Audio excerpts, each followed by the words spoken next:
Acte 4, Partie 1, Section 4, du langage. À la vue de cette section, le spectateur pourra sans doute penser que ce sujet n'a rien à voir avec le nôtre. Il se tromperait fortement. Le langage est au centre de la recherche de la vérité, car chercher la vérité, c'est forcément se poser la question de la manière dont on l'exprime.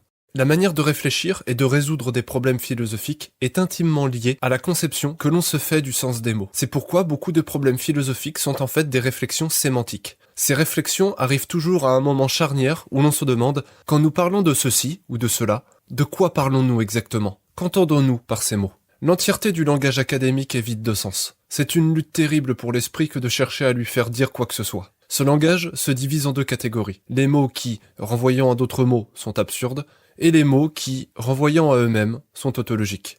Dans les deux cas, ils ne disent rien. En effet, que peuvent bien vouloir dire des mots ou des expressions comme conscience, esprit, âme, volonté, contenu non représentationnel, matière, immatériel, voué au monde, essence, liberté, existence, sémantique des mondes possibles, conscience phénoménale, phénoménalité, causalité, physique, effet, occurrence, type, identité, morale, rapport, mesure, survenance, instantiation, entendement, conscience, conceptuellement possible, substance, pensée, passion, chose, objet, croire, perception, saisir conceptuellement, surdétermination causale, intentionnalité, état mental, incarnation, monde des idées, propriété, attitude, propriété morale, explication computationnelle, propriété esthétique, contenu analogique, contenu numérique, vertu informationnelle, propriété proto-mentale,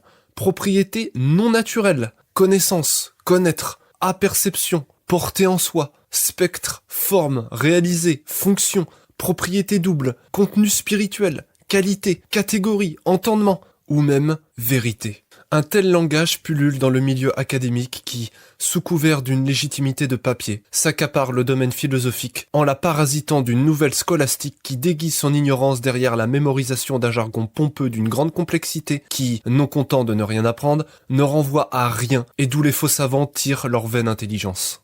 De tout cela, il faut en conclure que les penseurs sont des poètes qui s'ignorent, qui se payent de mots sans en connaître le sens et dont l'aspect technique dissimule le caractère occulte. En réalité, nous ne savons pas de quoi nous parlons, et nous usons de mots tellement équivoques que vouloir les utiliser comme condition de définition en devient ridicule.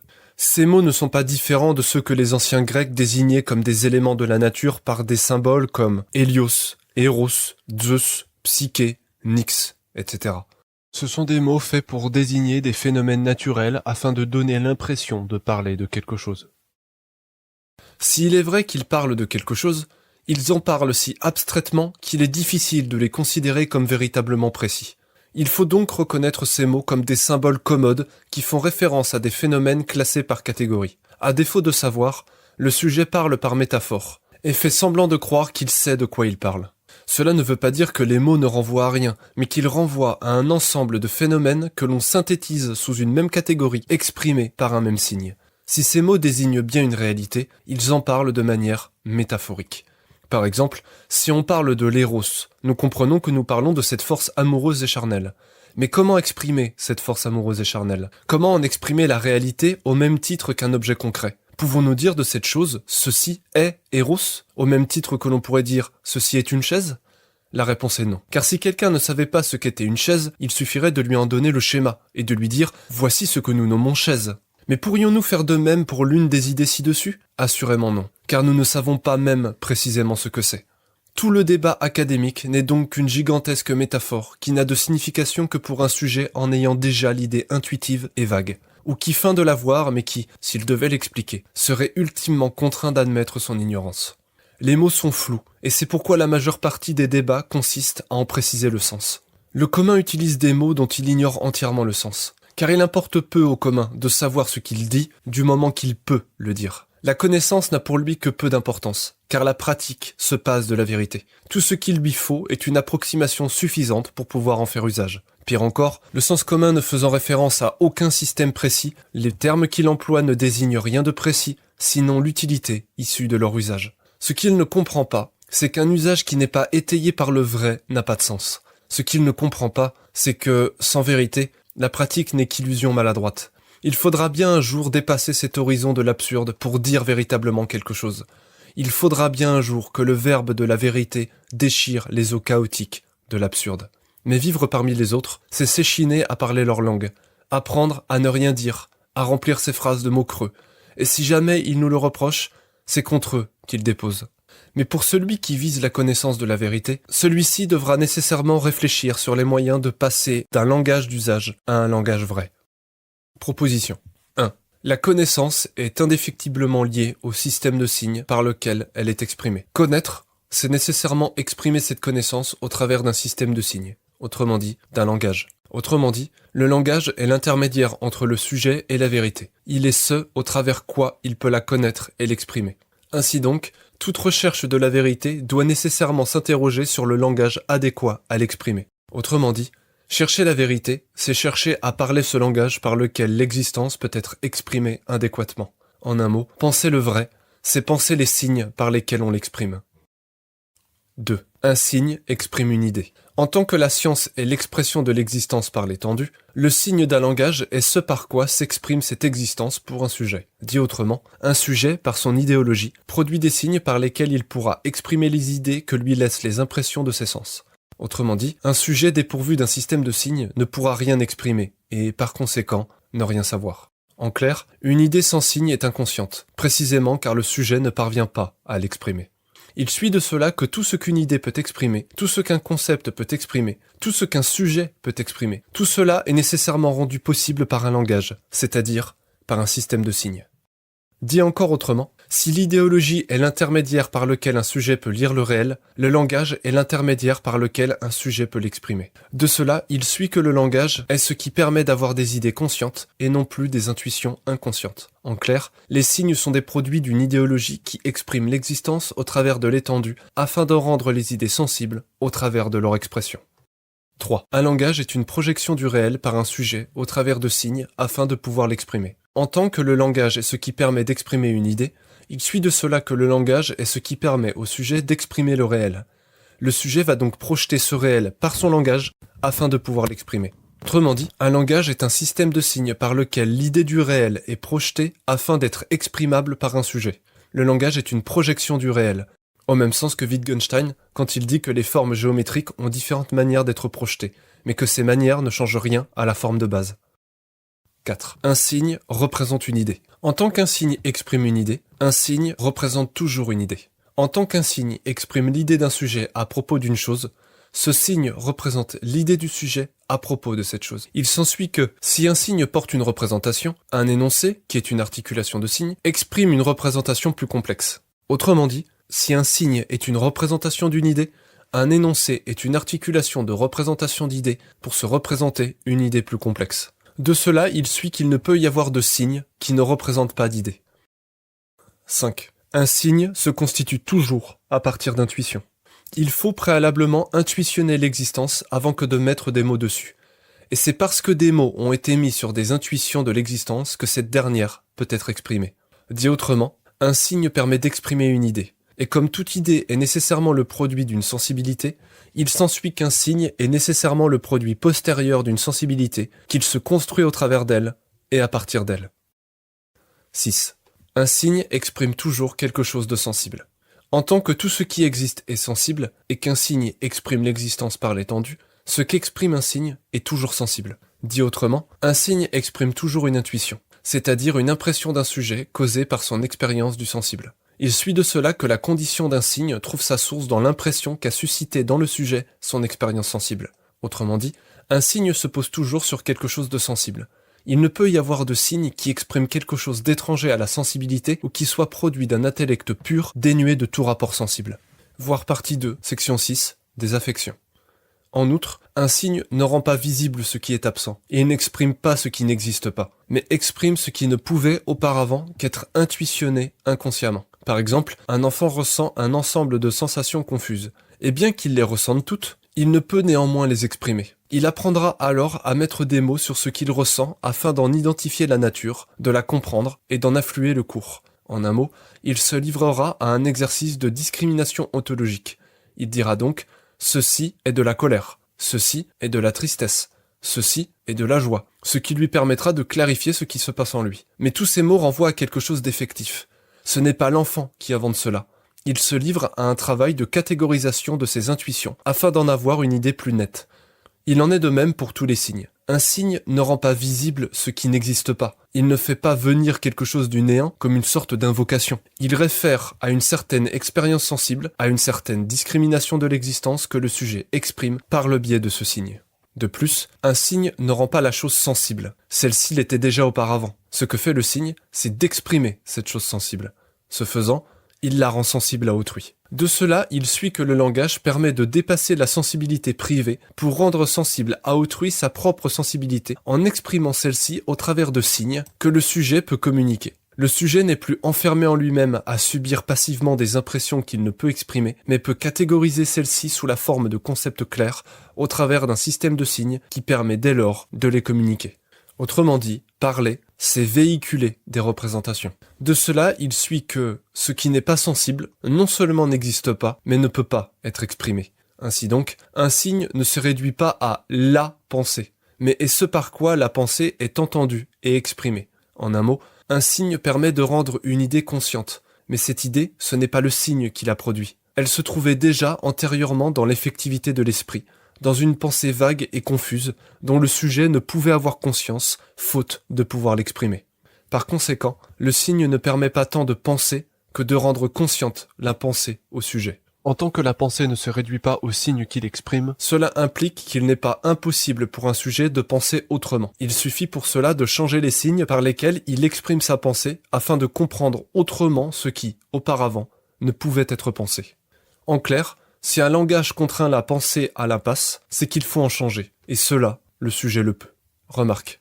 Comment la pensée pourrait-elle se réduire à un signe puisque, pour le créer, il faut y avoir pensé? L'existence d'un signe témoigne donc toujours d'une pensée antérieure qui n'est pas exprimée par des signes. Si on nous rétorque que ce qui a alors lieu n'est pas de la pensée, alors nous leur dirons qu'ils n'ont pas compris la notion de pensée, car la pensée est intuition et sensation. En un mot, elle est l'effectivité même de l'être. Même sans concept clair, sans signe bien construit, sans même parvenir à mettre des mots dessus, être, c'est penser. Car l'effectivité de l'être passe dans tous les êtres. Il est autrement plus difficile de rendre sensible cette pensée par des signes, mais pour ce faire, il faut bien y avoir pensé. Voilà pourquoi la pensée ne peut se réduire à un domaine singulier, indépendamment du reste qui consisterait pour ainsi dire son siège, mais s'exprime nécessairement au travers de tout ce qui est. Tout cela est un peu confus, nous en convenons, mais cela aura son utilité en son temps. 7. Tout système de signes est un langage. N'importe quel système de signes peut être compris comme un type de langage, c'est-à-dire comme un système de signes qui, articulés entre eux, produisent un sens. Parler une langue, c'est jouer à un jeu. Et jouer à un jeu, c'est parler une langue. Par exemple, il serait tout à fait possible de traduire des phrases entières au travers des coups du jeu d'échecs. Cela serait complexe et alambiqué, mais c'est possible. 8. User d'un système de signes, c'est parler. En tant qu'un système de signes est un langage, user de ce langage, c'est le parler. 9. Parler, c'est calculer. En tant que l'expression d'une idée n'est possible que par un système de signes, parler, c'est effectuer des opérations de ces signes dont le but d'obtenir un résultat. C'est donc calculer. Autrement dit, parler n'est en définitive qu'une expression de signes articulés entre eux qui se rapportent à un système afin de prendre un sens, et qui, par l'effet sensible que cause un signe à la pensée, affecte le sujet qui le perçoit comme l'affecterait un objet sensible. En un mot, parler, c'est calculer. Dit encore autrement, les signes sont dans un énoncé comme des chiffres dans un calcul. Ils ne sont pas articulés n'importe comment, et l'ordre par lequel ils sont agencés détermine leur signification comme les termes d'un calcul détermineraient celui d'un résultat. C'est la suite précise des signes qui détermine le sens de ce qui est exprimé, car c'est précisément par cette suite que ce qui s'exprime parvient à être exprimé. Le langage en soi n'est qu'un système de signes, mais c'est par la suite de ceux-ci, de leur enchaînement et de leur articulation, que se produit toute l'étendue du langage. Dans Le Zéro et l'Infini, Arthur Koestler dépeint le portrait de prisonniers qui ne peuvent ni se voir ni s'entendre. Ils ne peuvent communiquer que par des tapotements contre le mur. Ils s'imaginent l'autre et créent un intermédiaire ingénieux qui permet de donner un sens aux sons qu'ils font contre le mur. En utilisant ces sons relativement à leur système, ils peuvent former des énoncés simples, mais qui donnent l'essentiel pour communiquer. Ensuite, par l'habitude, la facilité de communiquer ces sons permet de leur faire prendre des connotations particulières qui indiquent l'émotion de l'autre. La colère, l'impatience, la joie, l'ironie, etc. 10. Penser, c'est calculer. En tant qu'une idée est exprimée au travers de signes, une pensée consciente est nécessairement une articulation d'idées, c'est-à-dire un raisonnement effectué à partir de signes afin de produire un résultat, c'est-à-dire un calcul. Autrement dit, penser, c'est effectuer des calculs à partir des signes qui expriment des idées. Dit autrement, un sujet raisonne par l'intermédiaire des signes dont il fait des calculs. Comme les signes sont ce par quoi opère le raisonnement, si les signes sont mauvais, il s'ensuit nécessairement que le raisonnement le sera aussi. Ainsi donc, se poser la question de la vérité, c'est se poser la question des signes adéquats, c'est-à-dire du langage adéquat. 11. Le sens est un rapport. Le sens des signes ne réside pas en eux-mêmes, mais dans le rapport qu'un sujet établit entre eux et son idéologie. Autrement dit, le signe n'a pas un sens unique. Ce n'est pas un objet du monde au même titre qu'un arbre, qu'un sujet pourrait désigner toujours de la même façon. Un signe dépend toujours d'un système qu'il utilise et qui lui détermine sa signification. Dit encore autrement, la signification d'un signe est déterminée par le système auquel il se réfère. Le sens est un rapport qui, établi entre le sujet et l'existence, se donne en produit. C'est cela que l'on veut dire lorsque l'on dit que quelque chose fait sens. D'une manière très imagée, le sens entre l'idée et une chose est pareil à l'angle droit qui se produit par l'intersection de deux droites perpendiculaires. Ainsi, il peut exister d'un même signe plusieurs sens. C'est ce que nous pourrions appeler la polysémie. Dit autrement, le signe n'est pas ce qu'il exprime. Le signe l'exprime, mais ce qu'il exprime ne se réduit pas au signe. En clair, se demander quel est le sens de quelque chose, c'est se demander ce que cela veut dire. Et pour savoir ce que cela veut dire, il faut nécessairement aller en chercher la nature dans ce à quoi cette chose fait référence. 12. Le sens n'est pas un objet. En tant que le sens est un rapport, il ne réside pas dans la chose en elle-même. Ainsi donc, un sujet ne le trouvera pas en analysant la chose de fond en comble, comme si son sens résiderait, pour ainsi dire, en son cœur. Le sens se trouve dans cette relation d'une chose à une idée. C'est donc toujours le produit d'un rapport établi par l'idée d'un sujet. Autrement dit, ce que nous nommons un sens n'est pas quelque chose qui existerait au même titre qu'un objet, mais c'est toujours un rapport qu'un sujet établit entre deux choses, la chose qu'il désigne et l'idéologie à laquelle il la rapporte. Citation. Mais n'oublions pas qu'un mot n'a pas un sens qui lui soit donné, pour ainsi dire, par une puissance indépendante de nous, de sorte qu'il pourrait ainsi y avoir une sorte de recherche scientifique sur ce que le mot veut réellement dire. Un mot a le sens que quelqu'un lui a donné. Wittgenstein, Le Cahier bleu, 28. 13. Le sens d'un signe est interne. En tant que le sens n'est pas un objet mais un rapport, le sujet aura beau fouiller le réel autant qu'il le souhaite, il n'y trouvera pas le sens d'un signe. Et comme un signe ne prend un sens qu'en rapport à une idée, la signification des signes ne peut être qu'interne, c'est-à-dire propre à l'idée. 14. Le sens d'un signe se trouve dans le rapport entre lui et l'idée que s'en fait un sujet. Pour le commun, le sens d'un signe se trouve donc dans ce rapport entre l'idée et le signe. Autrement dit, un signe porte en lui une certaine représentation à laquelle il réfère, et c'est cette référence qui fait que ce signe a un sens. En clair, ce qui détermine la signification d'un signe dans l'usage qu'en fait le commun, ce n'est pas le référent, c'est la référence, c'est-à-dire le fait qu'il y ait référence. Ce à quoi un signe fait référence importe peu pour la détermination de sa signification. Ce qui importe, c'est qu'il fasse référence, qu'il renvoie à une certaine représentation. De cela, il suit que, comme un signe possède une représentation unique qui ne s'exprime que par lui, il est très difficile de l'exprimer autrement. 15. Sans un rapport entre la chose et l'idée, une chose ne fait pas sens. En tant que le sens est un rapport, alors, sans ce rapport, une chose ne peut pas faire sens. Une chose ne peut faire sens. Aussi, nous le voyons, sans cadre théorique, ce que nous nommons idéologie, servant de référentiel à la pensée et à l'idée, l'existence est non seulement incompréhensible, mais également absurde. Voir partie 3, section 3, de l'esthétisme. Le sens d'une chose renvoie donc au système théorique qui s'en fait une idée. S'il n'y renvoie pas, la chose n'a pas de sens. Elle ne peut avoir de sens. C'est pourquoi, par exemple, plus une œuvre s'éloigne en temps des individus, plus il est difficile d'en comprendre le sens, car le système auquel elle fait référence s'éloigne toujours plus. C'est pourquoi l'œuvre qui perdure la plus longtemps est celle qui a le moins de références. 16. Sans une référence d'un signe à une idée, un signe ne fait pas sens. De même, si un signe ne fait pas référence, c'est-à-dire s'il n'a référence à aucune idée, il ne peut avoir de sens. Autrement dit, quand le sujet exprime un signe, il tisse un rapport d'identité entre trois choses. Le signe par lequel l'idée est exprimée, le son par lequel le signe est exprimé et le sens. De telle manière que, lorsqu'un sujet exprime un signe, il exprime directement le sens auquel il est rapporté. En clair, il ne peut plus différencier l'un de l'autre. Remarque. Par identité, nous voulons dire que le sens d'un signe ne peut être compris si un des éléments précédemment évoqués est manquant ou si, l'un étant donné, l'autre ne l'est pas. Un signe sans un son est muet. Un signe sans un sens est un hasard. Un son sans un signe est informe. Un son sans un sens est un bruit. Un sens sans un signe est un fantôme. Un sens sans un son est sourd. Quand un sujet parle, il exprime une série de signes qui font référence à des représentations auxquelles il les a identifiées. Autrement dit, un signe exprime un sens qui ne peut être exprimé que par ce signe, mais le signe en lui-même n'est pas ce sens. Et si l'idée à laquelle se réfère un signe pour prendre un sens en vient à disparaître, le signe perd toute signification. 17. C'est l'usage qui donne au sujet le sens de ce dont il a l'usage. En tant que le sens est toujours un rapport entre une chose et l'idée d'un sujet, ce dernier trouve le sens dans ce qu'il fait relativement à son idée. Mais cette idée n'est pas le produit de la connaissance de la vérité. Elle est donc le produit de sa pratique. Autrement dit, le sujet n'a pas la connaissance immédiate de la vérité. Il ne peut donc pas déterminer la signification de ce qu'il fait par rapport à la connaissance de celle-ci. En un mot, il agit d'abord et réfléchit ensuite. Le sens de ce qu'il fait se trouve donc dans ce rapport entre ce qu'il fait et l'idée qui l'a motivé. Cette idée étant uniquement celle du besoin pratique, la signification de ce qu'il fait se trouve toujours dans un intérêt pratique. Voir partie 3, section 4 de la pratique.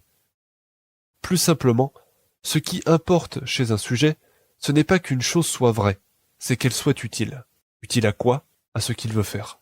En tant que le sens des choses est premièrement donné par l'usage d'un sujet, il suit de cela que le sens de la chose change en fonction de l'usage qu'en fait le sujet. Les différents sens que le sujet insuffle dans la chose s'accumulent strate après strate, et c'est la totalité de ces strates successives de signification que le sujet sent vaguement lorsqu'il en fait l'usage. En d'autres termes, oublier l'histoire de l'usage d'une chose pour un sujet, c'est perdre le sens de cette chose à l'idée du sujet lui-même. Celui-ci se retrouve avec une chose inerte à laquelle il ne comprend rien et de laquelle il ne sait que faire. C'est donc toujours l'idée d'un sujet qui donne du sens à ce qu'il fait, et c'est relativement à elle que l'on peut comprendre le sens de ce qu'il fait. 18. C'est l'usage qui détermine le sens du langage du sujet. En tant que le sens est toujours un rapport entre une chose et un sujet, et que c'est l'usage du sujet qui détermine le sens de ce dont il a l'usage, il s'ensuit que le sujet détermine le sens de son langage en rapport à l'usage qu'il en a, c'est-à-dire à son intérêt pratique, celui-ci étant de communiquer. Autrement dit, il importe peu au sujet que ce dont il parle soit parfaitement vrai, ce qui importe est qu'il puisse en parler. En tant que le sens d'une chose se trouve dans le rapport entre cette chose et l'idée d'un sujet, et que le sens d'une chose pour un sujet est déterminé par l'usage qu'il s'en fait, il s'ensuit que, pour comprendre le sens d'un propos, il faut le rapporter à l'idée à laquelle il se réfère. C'est ce que, dans la pensée, nous nommons le principe de charité. Autrement dit, ce que dit un sujet a toujours un sens pour lui, en ceci que ce qu'il dit se réfère toujours à une idée. Ce qu'il dit n'est jamais l'expression pure de la raison propre à son langage, mais toujours celle de son idée qu'il exprime au travers de son langage. De cela, il suit que tous les termes qui composent le langage d'un sujet sont très vagues, qu'ils adoptent toujours un sens d'usage avant que d'avoir un sens véritable. Autrement dit, le sujet détermine le sens des termes qu'il emploie en fonction de son intérêt pratique afin de parvenir à l'exprimer. Mais sitôt que le sujet cherche à définir rigoureusement le sens des termes qu'il emploie, il a toutes les peines du monde à le faire. Il est alors obligé de reconnaître que ce sens ne reposait ultimement sur rien de solide, qu'il a d'abord fait usage de mots avant que d'en connaître le sens, et que, comme le sens de ces mots n'est pas clairement défini, chacun peut placer en eux le sens qui lui plaît. Il s'ensuit que le commun utilise les mêmes mots, mais qu'ils ne parlent pas la même langue. Cela est vrai à un point tel qu'il suffit que 3 individus se retrouvent autour d'une table pour se retrouver avec 3 langues différentes. Chacun utilisera les mêmes termes que l'autre, et cela leur donnera l'impression qu'ils parlent la même langue. Mais laissez-leur quelque temps à échanger, et chacun comprendra très vite que l'autre n'a pas la même idée des mots. Et comme un même mot, selon l'usage d'un sujet, possède une signification différente, tous comprendront très vite que chacun parle sa langue propre. C'est pourquoi la majeure partie des débats ne consiste pas tant à démontrer la pertinence de son propos que de se mettre d'accord sur la signification des mêmes mots, car à chaque occurrence d'un mot, il faut préciser dans quel sens nous l'utilisons. Supposons par exemple qu'un scientifique éminent tienne une conférence et que quelqu'un dans le public lui demande « Croyez-vous que les machines pensent ?» Le scientifique soutiendra que oui. Alors les spectateurs s'empresseront de l'écouter. Et l'esprit illuminé de Vérité Nouvelle diront à tous qu'un scientifique a prouvé que les machines pensaient. Mais qu'entendait le scientifique par le mot de penser? Si, pour ce dernier, la pensée consistait dans l'acte d'opérer avec des signes, il est certain qu'il considérera les machines comme pensantes. Mais nous voyons bien que ce n'était nullement ce que demandaient les spectateurs lorsqu'ils posèrent la question. Par cette question, les individus voulaient savoir si les machines pensaient comme pensent les hommes. Car les hommes sentent bien que, lorsqu'ils pensent, ils ne font pas qu'opérer avec des signes. Par autorité, les spectateurs ont substitué leur définition à celle du scientifique qui était très éloigné de la question qu'il posait. C'est une sorte de mauvais jeu de mots. Un quiproquo où l'on croit parler de la même chose bien que l'on parle en réalité de deux choses distinctes. C'est notamment pour cela que l'apprentissage de l'histoire des idées est si ardu. Car, malgré la différence de langue, un même lexique s'impose au travers des cultures. Mais comme chacun fait usage de ce lexique à sa façon, chacun parle une langue différente. Tant et si bien qu'apprendre le système d'un penseur, c'est en fait apprendre sa langue propre, et que connaître plusieurs systèmes, c'est de fait connaître plusieurs langues. Remarque. Il est pour le moins étonnant de voir que la totalité des mots du langage est dépourvue de sens, ou du moins que ce dernier n'a de sens que celui de l'usage. Le sens du langage d'un sujet est donné par l'usage de celui-ci. Cela lui donne l'impression qu'il sait de quoi il parle, mais s'il devait définir les mots qu'il emploie plus rigoureusement, il en serait bien incapable. Cette réduction du sens à l'usage pratique est certes critiquable, mais est pourtant nécessaire. Dans la connaissance des choses, il faut bien commencer quelque part, et avant que d'avoir des connaissances sur une chose, il faut déjà pouvoir la nommer. Le sujet doit faire avant que de savoir, car s'il attendait de savoir avant que de faire, jamais il n'eût rien fait, ni rien su. Voir partie 1, section 7, de l'erreur. C'est pour cela que les enfants peuvent comprendre ce qu'on leur dit avant que de maîtriser les règles de grammaire propres à leur langue. Car ce n'est pas la signification vraie des mots qu'ils comprennent, mais leur sens d'usage, et, pour l'heure, cela suffit. Si véritable sens il y a, il viendra ensuite. Certains puristes du langage qui ne trouvent leur orgueil que dans la correction de la pensée des autres se sont érigés en véritables censeurs professionnels. Ce mot est impropre, ceci est mal dit, cela est syntaxiquement inexact, ou grammaticalement faux. Ceci est un pléonasme, cela est une tautologie, cela est une synecdote, ceci est insuffisamment clair, et nanani et nanana. Pour eux, aucune phrase ne fait sens car elle n'est jamais l'expression rigoureuse des lois de la langue et de la vérité. Nous dirons à ces individus qu'il ne faut pas trop jouer à ce jeu, car il y a peu de choses dans le langage qui, après une analyse rigoureuse, ne se révèlent pas fondamentalement absurdes. Car le sens des mots n'est pas donné par un sens véritable qui en fixerait la validité, mais par l'usage que le commun en fait. Or, ce commun ne parle jamais selon une expression pure du véritable sens des mots, ni selon les lois strictes d'un livre de grammaire, mais toujours par métaphore et façon de parler. En effet, l'usage se passe bien des lois de grammaire et d'orthographe. Et même s'il se construit à partir d'elles, il s'en éloigne tant qu'il n'a bientôt plus rien de fidèle aux lois dont il provient. Il ne faut pas feindre de ne pas comprendre ce qui est dit, mais bien plutôt tenter de pénétrer les raisons qui déterminent l'expression de l'autre, et non chercher à corriger celui-ci dans tout ce qu'il dit. 19. Un langage crée sa propre détermination indépendamment de sa logique propre. Autrement dit, le langage, indépendamment de toute volonté, crée sa propre détermination du seul fait de son usage. En un mot, la condition même d'un système de signes exprime une certaine logique propre à son langage, et l'usage de ce langage par des sujets va leur imposer des déterminations qui ne trouveront pas dans les règles strictes de son expression. Par exemple, en anglais, il existe ce qu'on appelle des contractions, c'est-à-dire le regroupement de deux mots en un seul comme don't, do plus not, ou isn't, is plus not. Ce genre de contraction devient règle courante dans la pratique de l'anglais, et ce à un point tel que, à la question « quelle heure est-il ?», ce ne sera pas anglais de répondre « I do not know », je ne sais pas. Ce serait un usage impropre de la langue. Il faudrait dire « I don't know ». Ne pas utiliser la contraction est réservé à des emplois très particuliers comme pour appuyer ce que l'on dit avec force. Comme, par exemple, dans le cas où un individu harcèlerait le locuteur en lui demandant toutes les 2 secondes l'heure qu'il est, et que le locuteur finisse par s'énerver et dise « I do not know ». Sous-entendu, je ne sais pas, laisse-moi tranquille maintenant. Un autre exemple. En français, il est tout à fait correct d'utiliser le temps du passé simple, du passé antérieur, et celui du subjonctif imparfait. Mais certaines formes de ces trois conjugaisons sont tellement alambiquées que cela devient bientôt ridicule que d'en faire usage, et que même la littérature y prend beaucoup de prudence. Si, par exemple, au détour d'une conversation, quelqu'un devait dire « Hier, vous êtes arrivé en retard au travail. Vous eûtes pu arriver plus tôt », tout le monde se regarderait médusé en se demandant pourquoi il parle comme ça. S'il devait continuer en disant « À cause de vous, nous eûmes beaucoup plus de travail et nous n'eûmes pas le temps de bien manger. Pour être plus actifs, il eût fallu que nous mangeassions plus longtemps. » Dans une telle situation, tout le monde aurait envie de le prendre par l'épaule et de lui dire gentiment « Mon ami, tu sais parler français, c'est très bien, mais aucun Français ne parle comme ça. » On le considérerait au mieux comme quelqu'un d'un peu zélé qui chercherait à faire bonne impression, au pire comme quelqu'un de la plus profonde pédanterie. Pourtant, le locuteur n'a rien dit qui ne soit impropre aux règles du français. Son usage était tout simplement différent de l'usage commun, et c'est cela qui a rendu sa façon de parler ridicule.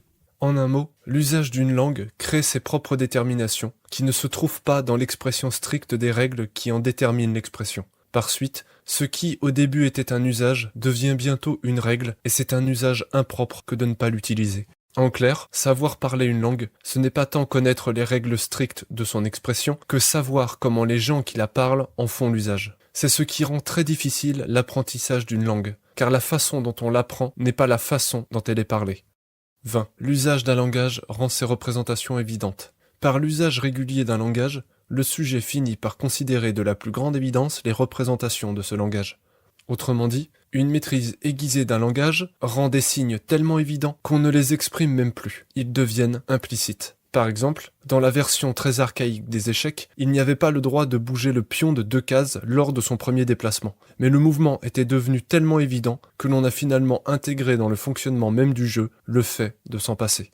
De même, en latin, le verbe être était devenu tellement évident que les latins ne ressentaient même plus le besoin de l'employer. C'est même devenu inélégant et un emploi étrange du latin que de l'utiliser. C'est pourquoi le latin est très économe du verbe être, et se passe bien souvent de le mentionner au cours d'une phrase. Pour donner un autre exemple, c'est comme si, dans la langue française, quelqu'un disait « Bonjour, je m'appelle Pierre, moi ». L'emploi du mot « moi » est ici considéré comme inélégant et comme redondant. On a presque envie de lui dire « Évidemment que tu parles de toi, puisque tu dis « je ».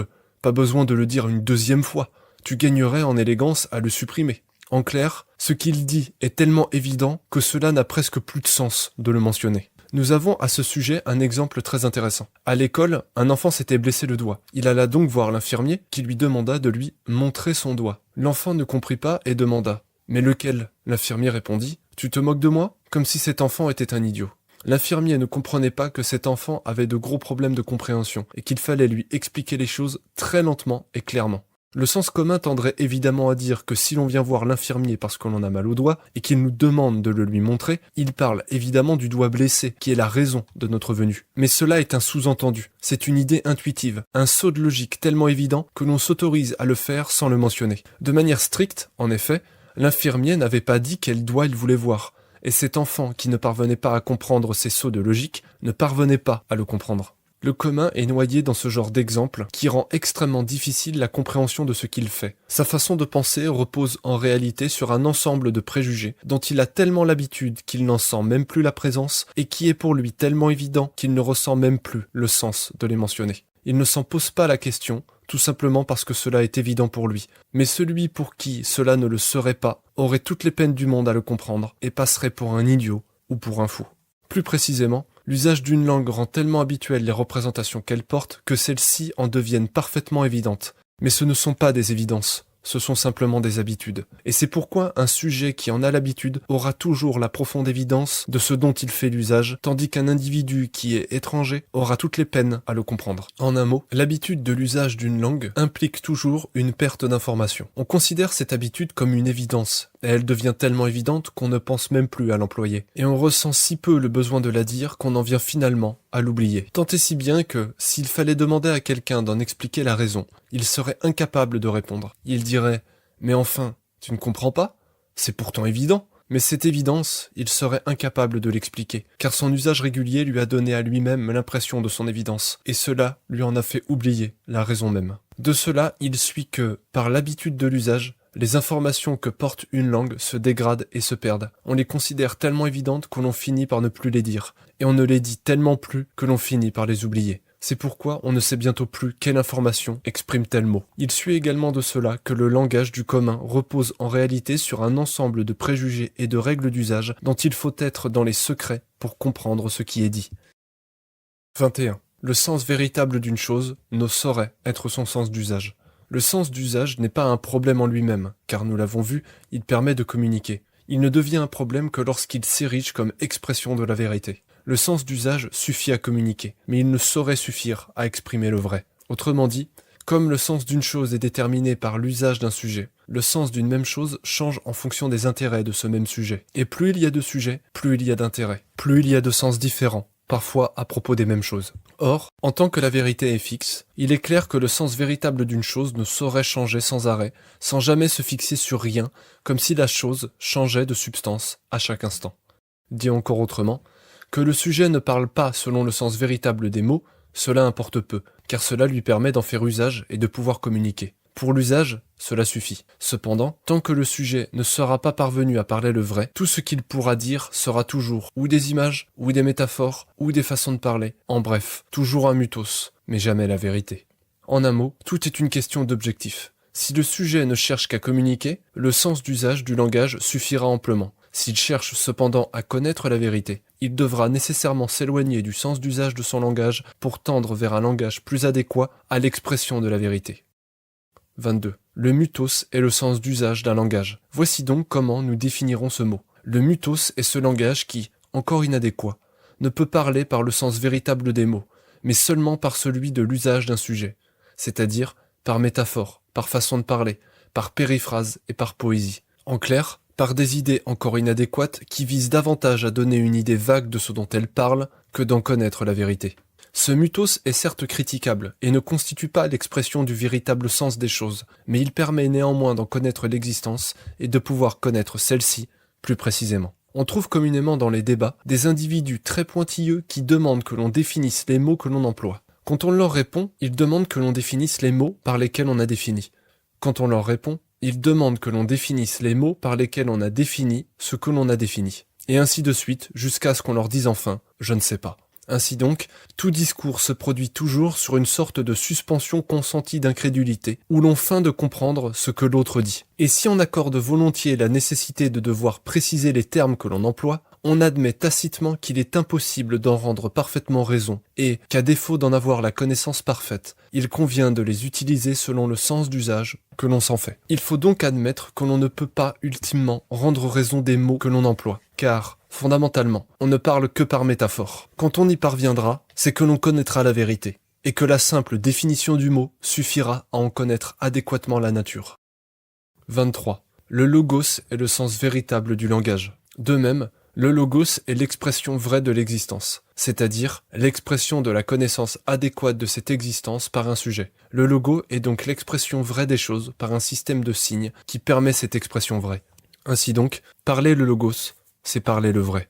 Comme la vérité est objective, qu'elle est unique à toutes les conditions et que le logos est l'expression de la vérité, il s'ensuit que le logos est nécessairement un langage universel. Ce qui revient à dire que c'est la vérité qui détermine le sens véritable des langages différents. L'expression adéquate de la vérité, c'est ce que nous nommons le logos. Et comme, en outre, c'est la référence à la vérité qui détermine le sens véritable d'un langage, que l'idée analytique est équivalente à l'objet synthétique, que tout ce qui existe peut être exprimé, et que ce qui ne peut être exprimé n'existe pas, ce qui est absolument absurde, ce qui n'a objectivement pas de sens, ne peut exister en aucune manière. Cela revient à dire que ce qui est exprimé n'a aucun rapport à cette existence auquel les objets prennent leur existence et à laquelle ils se rapportent pour prendre leur signification véritable. Ce qui revient à dire que ce qui est exprimé n'existe pas. Autrement dit, on pourra créer toutes les langues que l'on veut, tous les systèmes de pensée possibles. Aucun ne pourra avoir de véritable sens sans un quelconque rapport à la vérité. Ainsi, un système de signes n'est pas simplement une vision du monde fermée sur elle-même, radicalement différente et incompatible avec une autre. Elle est une perspective différente d'un même référent qui, dès lors, l'exprime de manière différente. Les langues ne sont donc pas incompatibles entre elles, mais chacune permet d'exprimer différemment quelque chose qu'une autre ne pouvait exprimer, ou bien pas du tout, ou bien difficilement. 24. Le mythos est antérieur au logos. En tant que la connaissance de la vérité n'est jamais immédiate, il faut au sujet nécessairement passer par une idée premièrement inadéquate pour s'élever jusqu'à la connaissance des choses. Voir partie 1, section 7, de l'erreur. En tant que le logos est le langage vrai de telle manière que le parler c'est dire le vrai et que la connaissance de la vérité n'est jamais immédiate, de cela il suit que le logos ne peut se construire sur lui-même. Il doit nécessairement être fondé par un élément qui lui est étranger. Cet élément, c'est le mutos. Autrement dit, comme le mutos cherche à accéder au logos, le mutos n'obéit pas encore aux lois du logos. Le mutos parle donc toujours d'une manière qui est nécessairement impropre. Dans le langage courant, cela se traduit par une ambiguïté du discours. C'est pour cela que les penseurs, ne pouvant exprimer leur idée parfaitement adéquatement, parlent toujours par métaphore, par analogie, par parabole, et toutes leurs sciences ne sont en somme que des façons de parler. Plus précisément, le mutos est un mythe. Un mythe nous raconte quelque chose qui, perçu par ce filtre que le mythe place devant les yeux de nos esprits, permet d'en donner une explication et une raison qui se justifient en référence à ce mythe. C'est ce mythe qui permet à un sujet de pouvoir dire « je sais ». Mais le mythe en lui-même n'existe pas. Ainsi, un mythe aide à cerner quelque chose, à comprendre une chose d'une certaine façon. Mais la façon qu'il a de l'exprimer n'implique pas nécessairement que la chose, dans sa vérité, est comme il l'exprime. Dit encore autrement, comme le logos est produit à partir du mutos, il y a nécessairement une partie du mutos qui est étranger au logos, ce qui revient à dire qu'il y a quelque chose dans l'élaboration de la raison qui est étrangère à cette même raison. C'est pour cela que le mutos ne peut pas démontrer véritablement quelque chose. Il peut tout au plus chercher à persuader, à provoquer l'intérêt ou à inspirer le besoin de cette chose. Le mutos s'y prend donc toujours, non pas par un raisonnement parfaitement logique, mais toujours par un mythe, une histoire, une fable, une fiction ou toute autre chose du même type. Il ne s'agit pas forcément de mensonges, mais de métaphores qui illustrent une réalité que l'on cherche à exprimer à défaut d'en avoir la connaissance afin d'en donner l'idée, ce sans quoi la raison n'a aucune prise et ne peut se construire sur rien. En un mot, le logos se produit à partir du mutos, et c'est grâce au mutos que le sujet peut accéder à la connaissance et à la pratique du logos. Remarque. Ce mutos, ce mythe, est ce que Platon appelait le noble mensonge. Concept qui ne doit cesser d'être remis en doute par tout amoureux de la vérité, car lorsque le mensonge est légitimé une fois, il le devient pour toutes les autres, et le sage ne devient plus qu'un homme comme on peut en voir partout, c'est-à-dire menteur, trompeur, hypocrite, et qui ne détermine ses actes que par l'intérêt pratique qu'il en a immédiatement. L'idée derrière ce noble mensonge doit bien être comprise.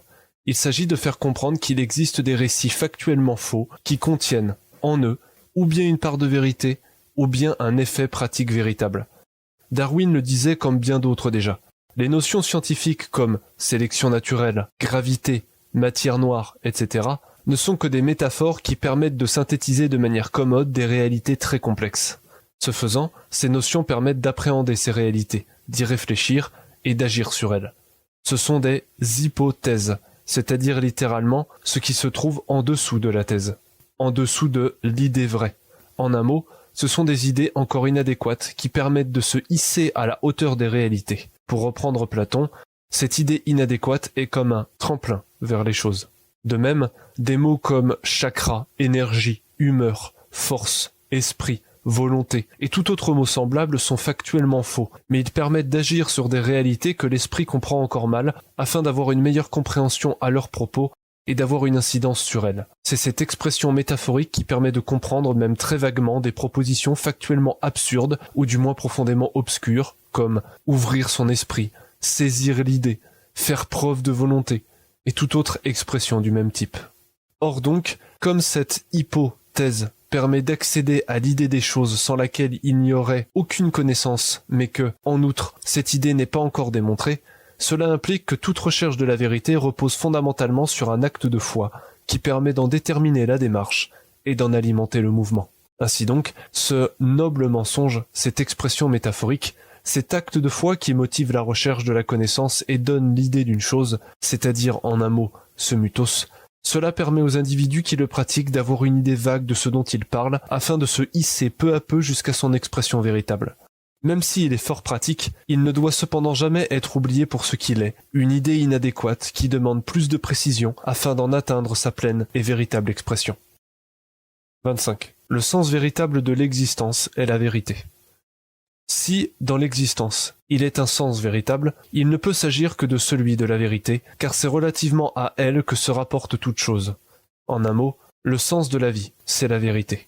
En tant que la vérité est la connaissance de l'existence, que toutes choses sont produites de l'existence, et que le sens véritable n'est autre chose que la vérité, il s'ensuit que tout ce qui est le produit de l'existence a un sens, en ceci précisément que tout ce qui est se rapporte au vrai. Le sujet peut donc connaître le véritable sens des choses en rapportant son idée à leur propos, à la vérité même. La différence fondamentale entre le sens vrai et le sens d'usage, c'est-à-dire entre le logos et le mythos, c'est que, pour le sens vrai, il existe une même chose qui peut s'exprimer de différentes façons, tandis que, pour le sens d'usage, il existe plusieurs choses qui peuvent s'exprimer d'une même façon. Plus précisément, dans le sens d'usage, une même façon peut avoir plusieurs sens, car elle peut exprimer plusieurs choses, tandis que, pour le sens vrai, plusieurs façons peuvent avoir le même sens, car elles expriment une même chose. 26. C'est le rapport à la vérité qui détermine la véritable signification des énoncés. En tant que la vérité est ce qui existe, quelque chose qui n'aurait aucun rapport avec la vérité serait quelque chose qui n'aurait aucun rapport avec l'existence. Cela serait absurde dans le sens le plus parfait du terme. En un mot, dire quelque chose, c'est toujours dire quelque chose en rapport à la vérité, c'est-à-dire à l'existence. Et c'est précisément ce rapport qui détermine le sens véritable de ce qui est dit. Dire quelque chose qui n'a aucun rapport avec la vérité, c'est dire quelque chose qui n'a véritablement aucun sens. C'est littéralement dire rien. Plus précisément, à partir du moment où l'idée donne un sens à une chose, exprimer cette chose, c'est toujours un peu dire quelque chose. Un signe qui a un sens, c'est un mot. Et faire usage d'un signe doté d'un sens, c'est nécessairement dire quelque chose. Exprimer ce qui est dénué de sens, ce n'est proprement rien dire. C'est produire un son ou dessiner un signe, mais ce n'est pas parler, ce n'est pas dire quelque chose. Dit encore autrement, un énoncé perd son sens à degré qu'il perd son rapport avec la vérité. Le degré le plus bas étant qu'il n'a aucun rapport autre que celui d'exister. D'une autre manière, exister est le degré 1 de la signification véritable. En dessous de cela, il n'y a rien. Et plus une chose augmente en degré avec la vérité, plus elle gagne en signification jusqu'à devenir parfaitement adéquate. Voir partie 2, section 3, de l'essence. Si l'on va plus loin, en tant que tout ce qui existe se trouve dans l'existence, que la vérité est la connaissance de l'existence et que toutes les idées d'un sujet sont toujours le produit d'une expérience sensible, il suit de cela que faire l'expérience de l'existence est comme lire un immense livre. La vérité est donc comme un livre qui permet de déterminer la valeur de vérité des énoncés produits par le sujet. Cela veut dire que tout énoncé, tout jugement prend sa véritable signification selon le degré de rapport qu'il entretient avec ce livre. Supprimer ce livre reviendrait à couper ce par quoi les énoncés prennent leur valeur de vérité. Et comme ils ne font dès lors plus référence qu'à eux-mêmes, la vérité ne se réduit plus qu'à un acte performatif, ce qui est absurde, comme nous l'avons vu. Autrement dit, ce qui détermine la valeur de vérité d'un énoncé, c'est la possibilité de l'objectivité, c'est-à-dire de pouvoir être vrai ou faux relativement à l'objectivité d'une vérité. Sans cela, cet énoncé est absurde. Il ne dit proprement rien, ce n'est rien que du bruit dans le vent ou une marque sur le sol. Autrement dit, ce qui permet à un énoncé d'apprendre quelque chose, c'est sa référence à une vérité de l'existence. Un jugement ou une proposition n'a de valeur de vérité que s'il peut être vrai ou faux.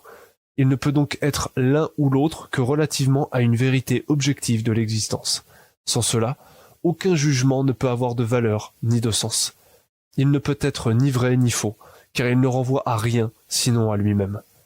Il ne pourrait donc trouver sa justification qu'en lui-même et relativement à d'autres jugements, c'est-à-dire en étant simplement cohérent avec tout un système d'autres jugements et qui, par renvoi successif de la charge de la signification, parviendrait à se maintenir tant bien que mal. Cette dernière position peut aller loin dans l'élaboration d'un système, mais elle échouera ultimement à se fonder et n'apprendra proprement rien, tout simplement car un tel système ne sera pas vrai. Il sombrera dans le verbe performatif. Pour ce dernier, seul ce qui est conforme au dogme moral est vrai, ce qui n'y est pas conforme est faux. Plus précisément, une idée doit nécessairement se rapporter à la vérité si elle veut avoir un véritable sens, car si elle trouve son fondement dans le fondement d'une autre idée, toutes les idées n'ont de sens qu'en se renvoyant les unes les autres la charge du fondement. Comme on dit communément, elles se renvoient la balle les unes les autres et, comme chacune trouve son fondement dans l'autre, il faut admettre ultimement qu'aucune ne se fonde vraiment et qu'elles reposent toutes sur rien. Bien pire que cela, chaque idée ne sert plus qu'à prouver son propre bien fondé. Autrement dit, Ce qui ultimement justifie une idée, ce n'est pas d'autre idée, mais c'est son rapport avec la vérité. Plus clairement, la vérité est le support sur lequel se fonde la véritable signification des énoncés. Dire quelque chose, c'est toujours dire quelque chose qui a un rapport quelconque à la vérité. Tout énoncé qui n'a aucun rapport avec le vrai ne dit proprement rien. En outre, la vérité est l'horizon indépassable du sens d'une proposition. Tout ce qui est censé y réfère expressément, et rien de ce qui ne s'y réfère pas ne dit proprement quelque chose.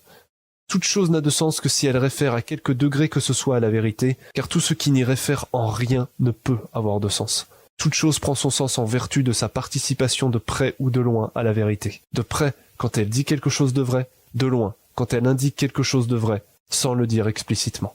Autrement dit, la vérité est la mesure qui permet de déterminer la valeur de vérité d'un jugement. Supprimer la vérité, c'est déporter la détermination de la vérité sur l'acte même de juger. C'est supprimer la mesure du vrai pour la réduire à un sentiment subjectif qui, dès lors, trouve sa vérité dans le simple fait d'être posé. C'est supprimer la possibilité de l'erreur. Puisque le jugement ne se réfère à rien d'autre qu'à lui-même, il ne peut donc être inexact. Et dès lors que l'erreur n'est plus possible, il n'y a plus de possibilité de la vérité. Voir partie 1, section 7, de l'erreur. En clair, ce qui permet de donner sens à un énoncé, c'est qu'il soit ultimement fondé sur le vrai. De cela, il suit que la recherche de la vérité n'a de valeur et de sens qu'en tant que celui qui s'y astreint croit en l'existence de la vérité relativement au principe que nous exposons. Autrement, il supprime l'idée même de vérité et du même coup l'idée de conclusion. Il n'y a plus ni réponse ni solution. Il n'y a plus même de direction. Tout n'est plus entendu que relativement à son intérêt pratique qui change selon le cours de ses besoins. Ainsi donc, l'idée même de vérité étant niée, la recherche n'aboutit à rien. Il n'y a plus même de recherche. Seulement une élucubration pseudo-intellectuelle qui ne trouve rien, ne conclut rien, mais se perd indéfiniment dans un flux de pensées confuses, duquel ne ressort jamais rien de véritablement sensé. Il suit également de cela que, s'il n'existe pas de vérité, tout discours devient creux. Il suit également de cela que le langage vrai parle de ce qui est. Il ne parle que lorsqu'il dit le vrai. Et s'il devait exister un langage qui ne parlerait de rien, ou qui parlerait de ce qui est sans commune mesure avec le langage qui parle de ce qui est, alors ce langage ne dirait proprement rien. Autrement dit, parler de rien, ce n'est rien dire. En un mot, on ne dit proprement quelque chose que lorsque l'on dit le vrai. Citation. La recherche intellectuelle n'acquiert de sens qu'en tant qu'elle entretient une communication avec la sphère de l'être, avec un quelque chose qui, de quelque façon qu'on le conçoit, n'appartient plus au royaume de la discussion, mais à celui de la vérité. Adriano Romualdi.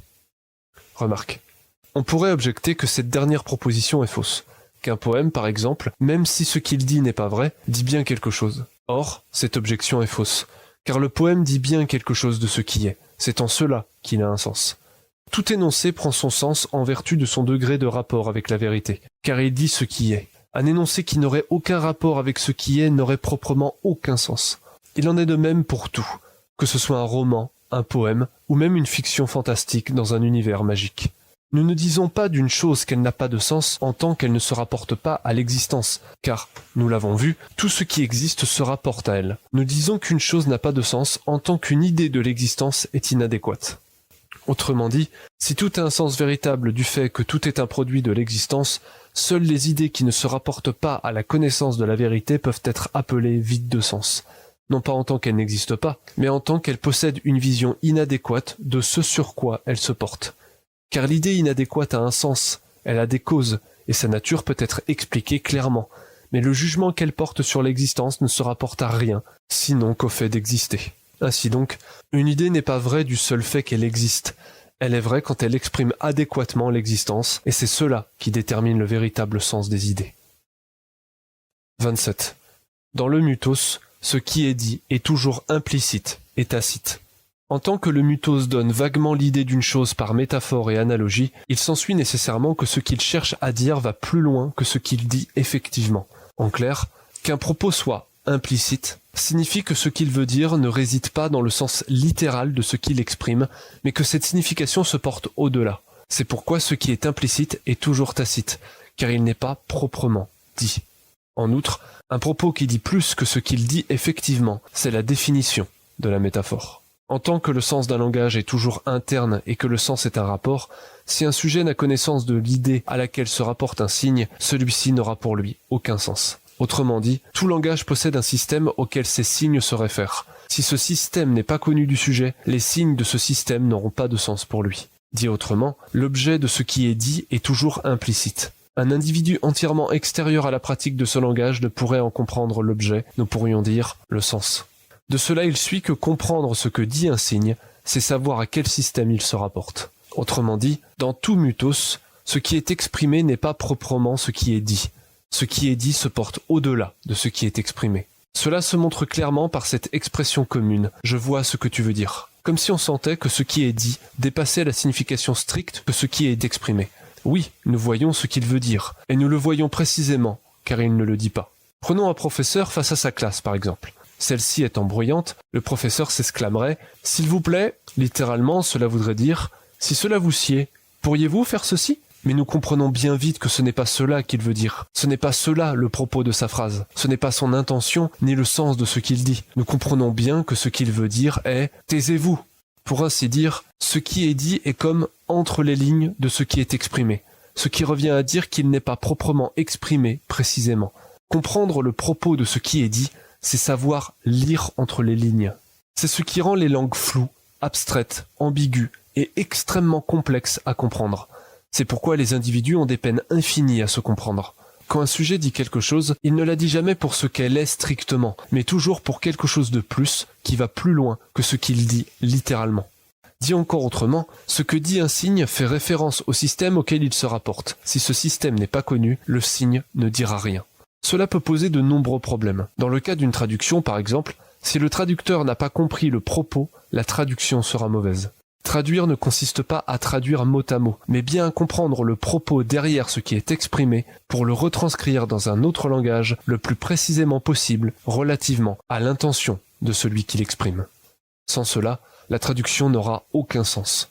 De plus, si le traducteur n'a pas compris le propos en question, il ne pourra choisir un mot plutôt qu'un autre. De là, il suit qu'il faut avoir beaucoup de pitié pour ceux qui traduisent des poèmes ou des livres saints. Il s'ensuit que ce que dit un signe est toujours implicite, en ce sens que ce qu'il dit n'est accessible qu'à celui qui le connaît déjà, et demeure incompréhensible à celui qui l'ignore. De tout cela, il suit que, en définitif, le sujet dit plus que ce qu'il dit proprement, et ce qu'il dit proprement lui sert toujours à en dire plus. Il suit également de cela que le sujet ne pense que très rarement ce qu'il dit, et quand il dit quelque chose, il veut toujours dire autre chose, et c'est presque l'insulter que d'avoir cru qu'il pensait ce qu'il a dit. Remarque.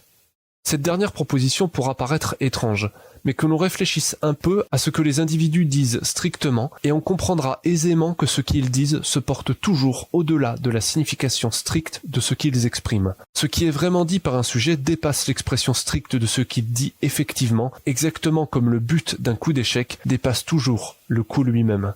De même qu'un sujet ne peut comprendre une partie d'échec de haut niveau s'il ne comprend pas la portée de chaque coup, de même, un individu ne peut comprendre une conversation s'il ne comprend pas en quoi la signification des mots se porte au-delà de ce qu'ils expriment. Aux échecs, le but d'un coup ne consiste pas en lui-même, mais dans les coups suivants.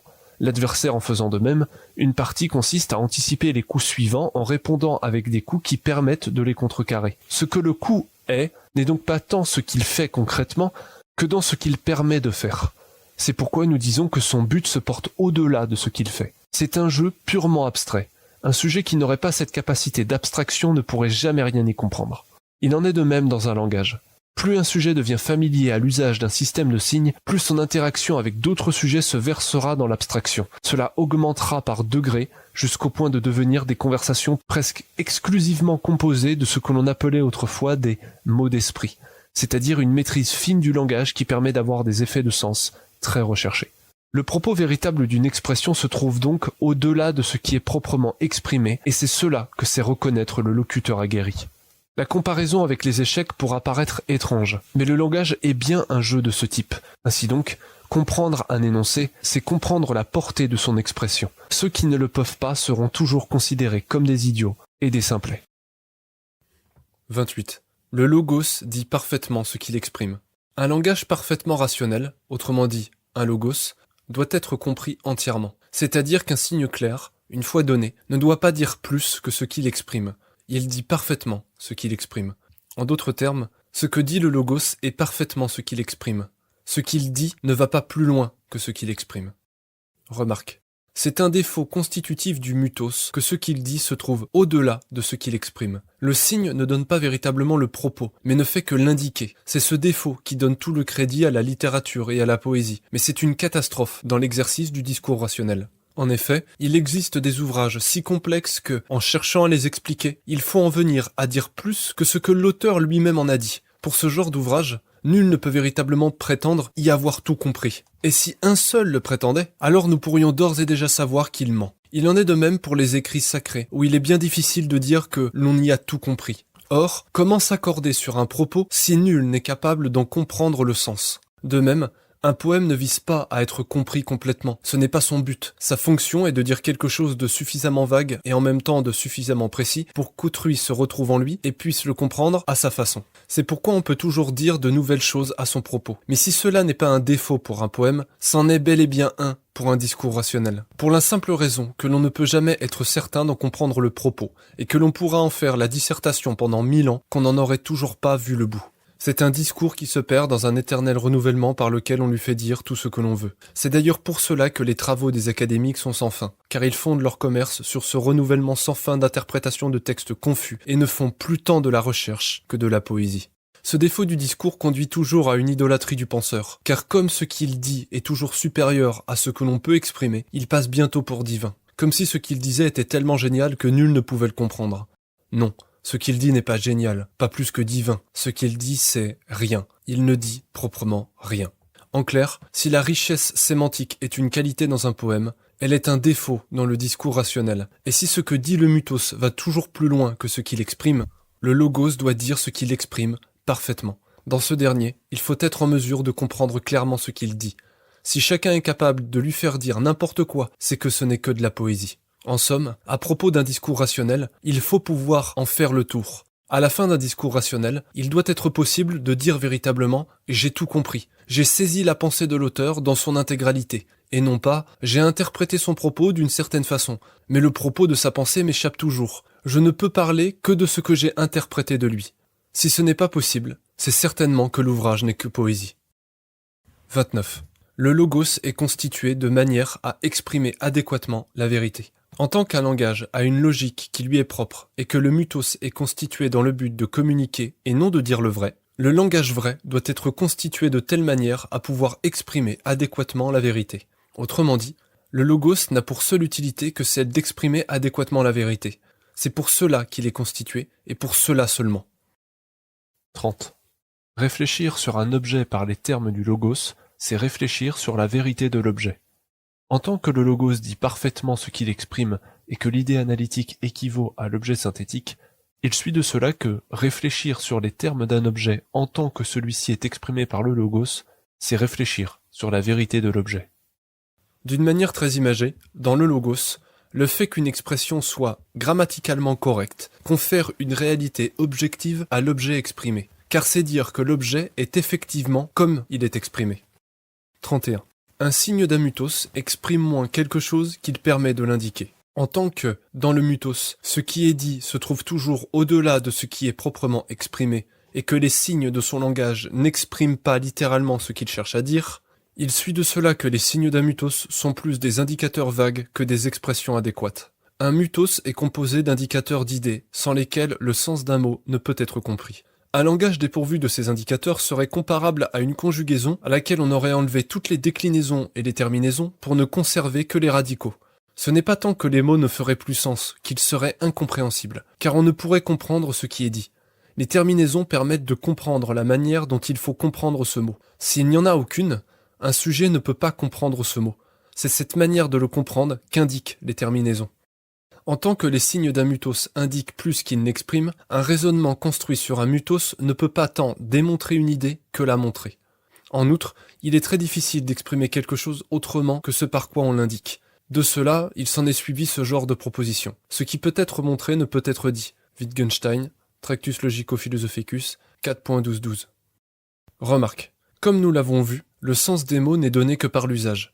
Et c'est de cet usage que provient l'impression qu'a le sujet de comprendre ce qu'il dit. Aussi en parle-t-il souvent comme si son propos était évident. Mais demandez-lui de le définir, questionnez-le jusqu'à ce qu'il n'en puisse plus, et vous verrez bien qu'il ne pourra pas vous répondre. Il ne pourra que vous montrer ce dont il parle, et plutôt que de démontrer son propos, il ne pourra guère faire plus que vous en persuader. C'est pour cela que le sens des mots a pour ultime point une ostension, c'est-à-dire un démonstratif. Autrement dit, la base du langage primitif, c'est de montrer quelque chose en disant « ceci est cela ». Quand je dis ceci, je parle de cela. De cela, il faut donc en conclure que l'homme ne dit véritablement rien. Aussi, quand il parle, fait-il deux choses. D'une part, il utilise des mots dans le sens de l'usage du contexte dans lequel il se trouve. Et d'autre part, s'il décide de réfléchir sur le sens des mots, il se refuse consciemment à dépasser un certain seuil de réflexion, car il sent bien que, au-delà, il n'y a rien. Tout le langage repose donc sur cette suspension consentie d'incrédulité, où chacun feint de comprendre ce que l'autre dit. Nous pouvons résumer ce contrat tacite en une maxime simple. Faites comme. Faites comme si vous compreniez de quoi je parle. Par exemple, si, dans un débat, on en venait à parler de l'animal, tout le monde verrait bien de quoi on parle. Mais si un petit malin dans l'assemblée demandait ce qu'on veut entendre par animal, tous seraient bien en peine de lui répondre. Il existe de multiples définitions de l'animal. Il faut préciser laquelle nous utilisons. Admettons que l'orateur définisse l'animal comme un être capable de se déplacer et de viser ses propres fins. Sous un mot apparemment simple, on voit déjà se présenter de nombreuses difficultés. Et affirmer cette définition, c'est là assumer un bon nombre de présupposés qui ne vont pas du tout de soi. C'est partir d'un point de vue parfaitement non déterministe. C'est donc considérer tacitement que les êtres sont dotés d'une volonté et qu'eux-mêmes parviennent à la déterminer par l'esprit ou par d'autres entités abstraites. Il faudrait donc, par souci de rigueur, définir ce qu'est la volonté, ce qu'est l'esprit, ce qu'est la liberté. Comment s'accorde-t-elle dans un monde conditionné? Qu'est-ce que le monde? Qu'est-ce qu'une condition? Quelle est cette entité qui, par son fonctionnement, parvient à manifester cette liberté? Quel est son fonctionnement? Et une infinité de questions dont on ne verrait pas le bout. Dans n'importe quel débat, s'il était dans l'assemblée un seul sceptique véritable, il suffirait à lui seul à neutraliser tout le débat. On ne pourrait jamais rien dire et personne ne pourrait dire un mot tant que quelqu'un n'aurait pas décidé de le mettre dehors. Si l'orateur est honnête, il finira par dire « Oui, c'est vrai, je ne peux pas, ultimement, rendre raison du mot que j'emploie. Mais peu importe, ce mot est suffisamment clair pour que tous comprennent de quoi je parle. Alors faites comme si vous compreniez ce que je dis. Nous verrons ensuite si nous pouvons le comprendre vraiment. » C'est pourquoi, pour l'usage, il faut parler avant que de réfléchir. Tandis que, pour la raison, il faut réfléchir avant que de parler. Le discours rationnel est lent et laborieux, et c'est une lutte terrible contre ses propres lacunes de chercher à dire quoi que ce soit. C'est en cela que les rhéteurs se trompent. Ils parlent trop vite et disent trop de choses à la seconde pour que ce qu'ils disent soit vrai. Leur culture et leur aisance oratoire permettent de faire passer comme évident ce qui n'est que poésie et flou artistique. Comme on dit communément, ils enfilent les perles. Ce ne serait pas un problème si cela se réduisait à leur sphère de précieux. Ça le devient quand leur discours se déporte sur le public qui, étranger au discours rationnel, prend ceux des rhéteurs comme la vérité. Le discours rationnel ne peut se faire sur le même schéma. Cela ne veut pas dire que le discours d'usage est inutile. Il faut bien qu'il existe si on veut un jour atteindre le discours rationnel. Mais il faut simplement savoir le prendre pour ce qu'il est et ne pas en être le dupe. Il faut bien comprendre comment est ardue la création d'un discours rationnel, qu'il ne sera pas donné à tous de pouvoir simplement échanger un mot d'un tel discours, même au cours de toute sa vie, et qu'il est de la toute première importance que de chercher à dire quelque chose qui ait véritablement du sens. Autrement, un sujet ne dira jamais proprement rien. 32. Le logos exprime tout ce qui est. En tant que l'idée analytique équivaut à l'objet synthétique, que tout ce qui existe peut être exprimé, et que la vérité est tout ce qui peut être dit, il suit de cela que le langage vrai est équivalent à ce qu'il exprime, et qu'il peut tout exprimer, car s'il ne l'était pas, il ne serait pas vrai. Autrement dit, en tant que la vérité est l'expression de l'existence par l'étendue, une langue parfaite et adéquate doit nécessairement exprimer l'existence dans sa totalité. Dit encore autrement, le langage vrai ne doit pas se contenter d'indiquer le réel, il doit l'exprimer en totalité. S'il n'est pas possible de le faire, il faudra en conclure que le savoir est impossible, que toute recherche de la vérité est donc vaine, futile et vide de sens.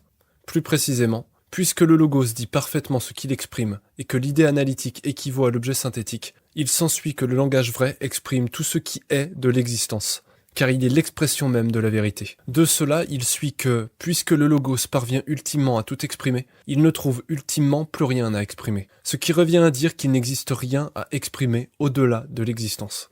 En tant que le logos est le langage vrai qui exprime l'existence adéquatement, qu'il exprime tout ce qui est, que l'existence est tout ce qui est, et que tout ce qui ne s'y trouve pas n'existe pas, ainsi donc, tout ce que ne peut pas exprimer le logos n'existe pas. Autrement dit, Tout ce qui ne peut être dit par le logos, ou qui ne se rapporte pas à lui d'une quelconque manière, ne dit proprement rien. Et tous ceux qui s'essayent à son expression ne pourront jamais en donner qu'une idée vague, dont même les plus zélés partisans, pareils à des prophètes, ne pourront exprimer que par des images fumeuses et des métaphores vagues. 33. Un langage est le produit de l'expérience qu'un sujet a de l'existence. Autrement dit, le sujet produit des signes pour désigner des choses relativement aux impressions que lui laisse son expérience de ces choses. Dit autrement, un langage est toujours le produit d'un rapport entre le sujet et l'existence. 34. Toute désignation est une définition. En tant que les signes sont toujours le produit d'un sujet, ils sont nécessairement arbitraires. Cependant, nous voyons que toute désignation a nécessairement une prétention au réel. Cela ne ferait aucun sens de désigner quelque chose qui n'aurait aucun rapport avec ce qu'il désigne. Comme si, voyant une voiture à la décharge, quelqu'un s'écria « Que voilà un magnifique dauphin !»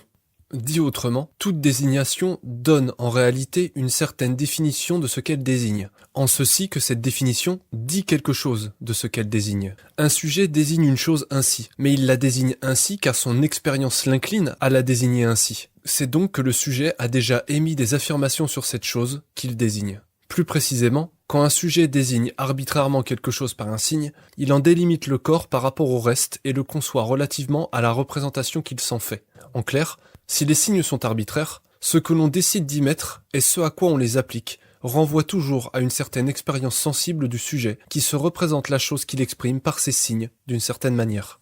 Remarque, on a coutume de distinguer ce qui est une désignation de ce qui est une définition.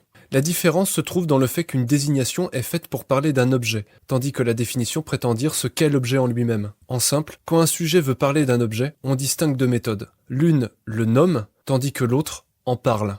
Comme si on pouvait parler de quelque chose sans la nommer, ou la nommer sans en parler. Car, comme un signe est le produit d'une représentation, assigner un signe à un objet, ne serait-ce que pour le désigner, c'est déjà émettre une proposition quant à ce qu'il est.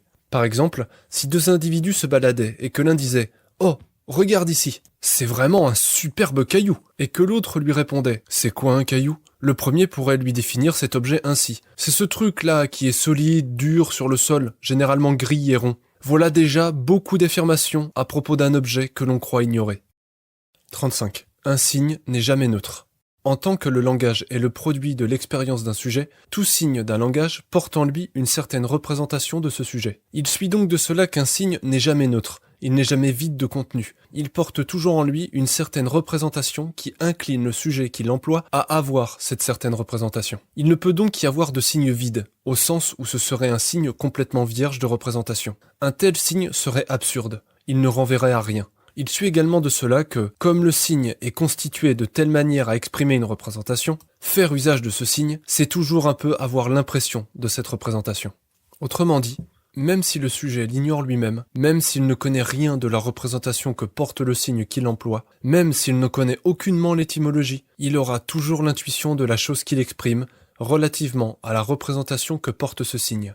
D'une certaine manière, cela n'aurait pas de sens d'utiliser ce signe pour exprimer une représentation très éloignée de celle que porte le signe qu'il emploie pour cela. Il suit de cela qu'un sujet ne peut pas assigner à un signe le sens de l'usage qui lui plaît. Même si le sujet a une grande liberté dans le sens qu'il donne au signe par son usage, il y aura toujours quelque chose dans la condition du signe qui le contraindra à le penser d'une certaine façon.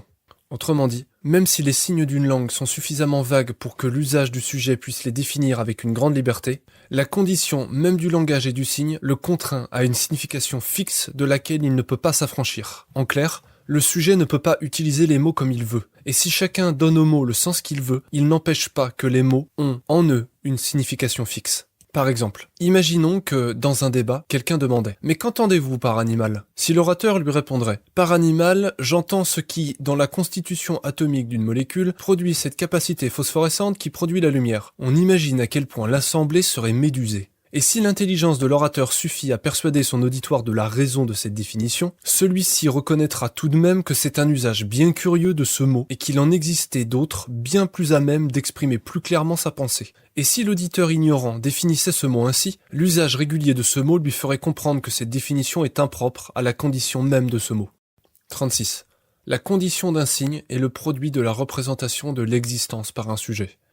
En tant que le langage est le produit de l'expérience d'un sujet, il suit de cela qu'il y a un lien clair entre la constitution même d'un signe et la représentation qu'il porte, car c'est cette représentation qui a motivé sa constitution. Autrement dit, tous les signes d'un sujet ont toujours nécessairement un rapport avec son système de représentation, et, par extension, à ce que ce sujet a expérimenté du monde. En tant qu'un signe est le produit d'une représentation d'un sujet, il faut trouver la raison de la constitution de ce signe dans l'impression qu'a laissé dans le sujet son expérience de la chose. Par exemple, c'est parce que les Chinois ont toujours vu le ciel au-dessus de l'homme qu'ils ont représenté le signe ciel comme ce qui est au-dessus de l'homme. Il suit de cela que la condition d'un signe relève non seulement de la condition de l'existence, mais également de la condition du sujet qui l'intuitionne, ainsi que des conditions par lesquelles ce sujet détermine sa pensée. Comprendre un signe, c'est comprendre tout cela. De cela, il suit également que la représentation d'un sujet dépend de la condition même des signes qu'il emploie pour l'exprimer. Ainsi, si la condition du signe change, sa représentation changera également. Il s'ensuit que si les signes par lesquels s'opère la représentation changent, la représentation de l'existence changera également. Remarque. Dans les caractères chinois, le signe se prononce ren et signifie être humain. Ce signe représente un homme en général qui marche debout. Le signe se prononce tian et signifie ciel. Ce signe se constitue à partir du signe ren. Le signe tian représente donc le ciel au-dessus d'un homme debout. Le signe tian signifie donc littéralement ce qui se trouve au-dessus de l'homme. 37. Le langage détermine les représentations. En tant que l'idée d'une chose s'exprime par un système de signes, la pensée d'un sujet est déterminée par les conditions des signes par lesquels il pense. S'il est certain que la représentation détermine le langage, c'est-à-dire que le sujet produit des signes relativement à ce qu'il se représente, il est également certain que le langage détermine la représentation. Dit autrement, selon le système de signes par lequel s'exprime une idée, l'idée sera exprimée par ce système de signes. Par conséquent, la façon dont l'idée d'un objet sera exprimée est déterminée par la condition du signe qu'il exprime. Il suit de cela que la logique même de la condition de la langue détermine l'esprit à penser d'une certaine façon.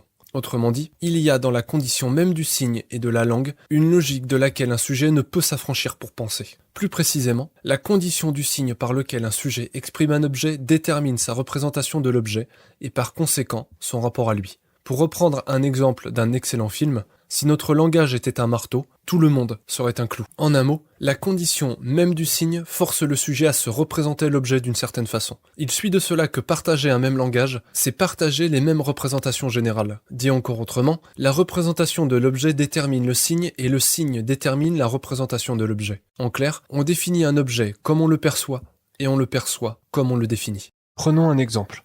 C'est parce que les Latins considéraient le temple comme un objet et non comme un agent que son genre a été défini comme neutre, ni masculin, ni féminin. Le suffixe témoigne d'un objet, tandis que celui us renvoie à un agent. En latin, le temple se dit donc templum. Si, pour une raison ou une autre, les Latins auraient considéré le temple comme un agent, comme un dieu ou un esprit, ils l'auraient alors écrit templus. Prenons un autre exemple.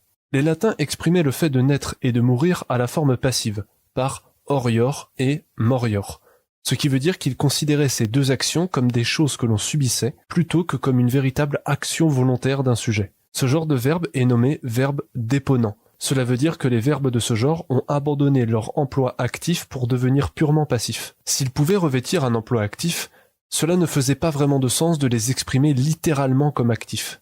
En effet, autant on peut comprendre ce que se mourir pourrait vouloir dire, autant on ne voit pas trop ce que se naître peut avoir comme réalité si ce n'est celle de la métaphore. Si on naît, c'est qu'on a été né par quelqu'un d'autre que soi. En clair, cela ne faisait aucun sens pour un latin d'exprimer littéralement l'action de naître à la forme active. Le faire serait une sorte de curiosité syntaxique donnée par le sens même du mot qui nous contraint à entendre cette action comme quelque chose que l'on reçoit passivement. C'est précisément pour cette raison que les Latins ont exprimé ce genre de verbe à la forme passive. Par suite, l'emploi de ces mots les contraignait à penser la chose comme étant quelque chose de passif à la volonté, c'est-à-dire quelque chose dont il n'appartenait pas à la volonté de décider. Une conséquence possible de cela serait la difficulté de concevoir l'idée d'un être divin qui serait cause de soi, par exemple. Ce qui importe ici est de comprendre qu'une chose est exprimée d'une certaine façon de par la représentation que les sujets ont d'elle, et qui, par suite, contraint ceux-ci à se la représenter de la manière dont ils l'ont exprimée. Nous voyons donc en quoi le langage n'est pas simplement une façon de communiquer, mais qu'il touche à ce qu'il y a de plus fondamental chez un sujet dans son rapport à l'existence. Le langage est ce par quoi un sujet se représente l'existence, ce par quoi il l'exprime et la comprend. Remarque. Cette dernière proposition est devenue tellement évidente dans le milieu académique qu'on ne la considère plus qu'avec grand mépris et non sans une certaine moquerie. On oublie alors combien elle est importante et combien ce qu'elle exprime se trouve au centre du rapport que l'idée du sujet entretient avec l'existence. Que le langage détermine les représentations, voilà bien quelque chose de véritablement fascinant et qui mérite que nous nous y arrêtions quelques instants. Prenons un exemple. Le mot de phénomène est constitué de deux éléments.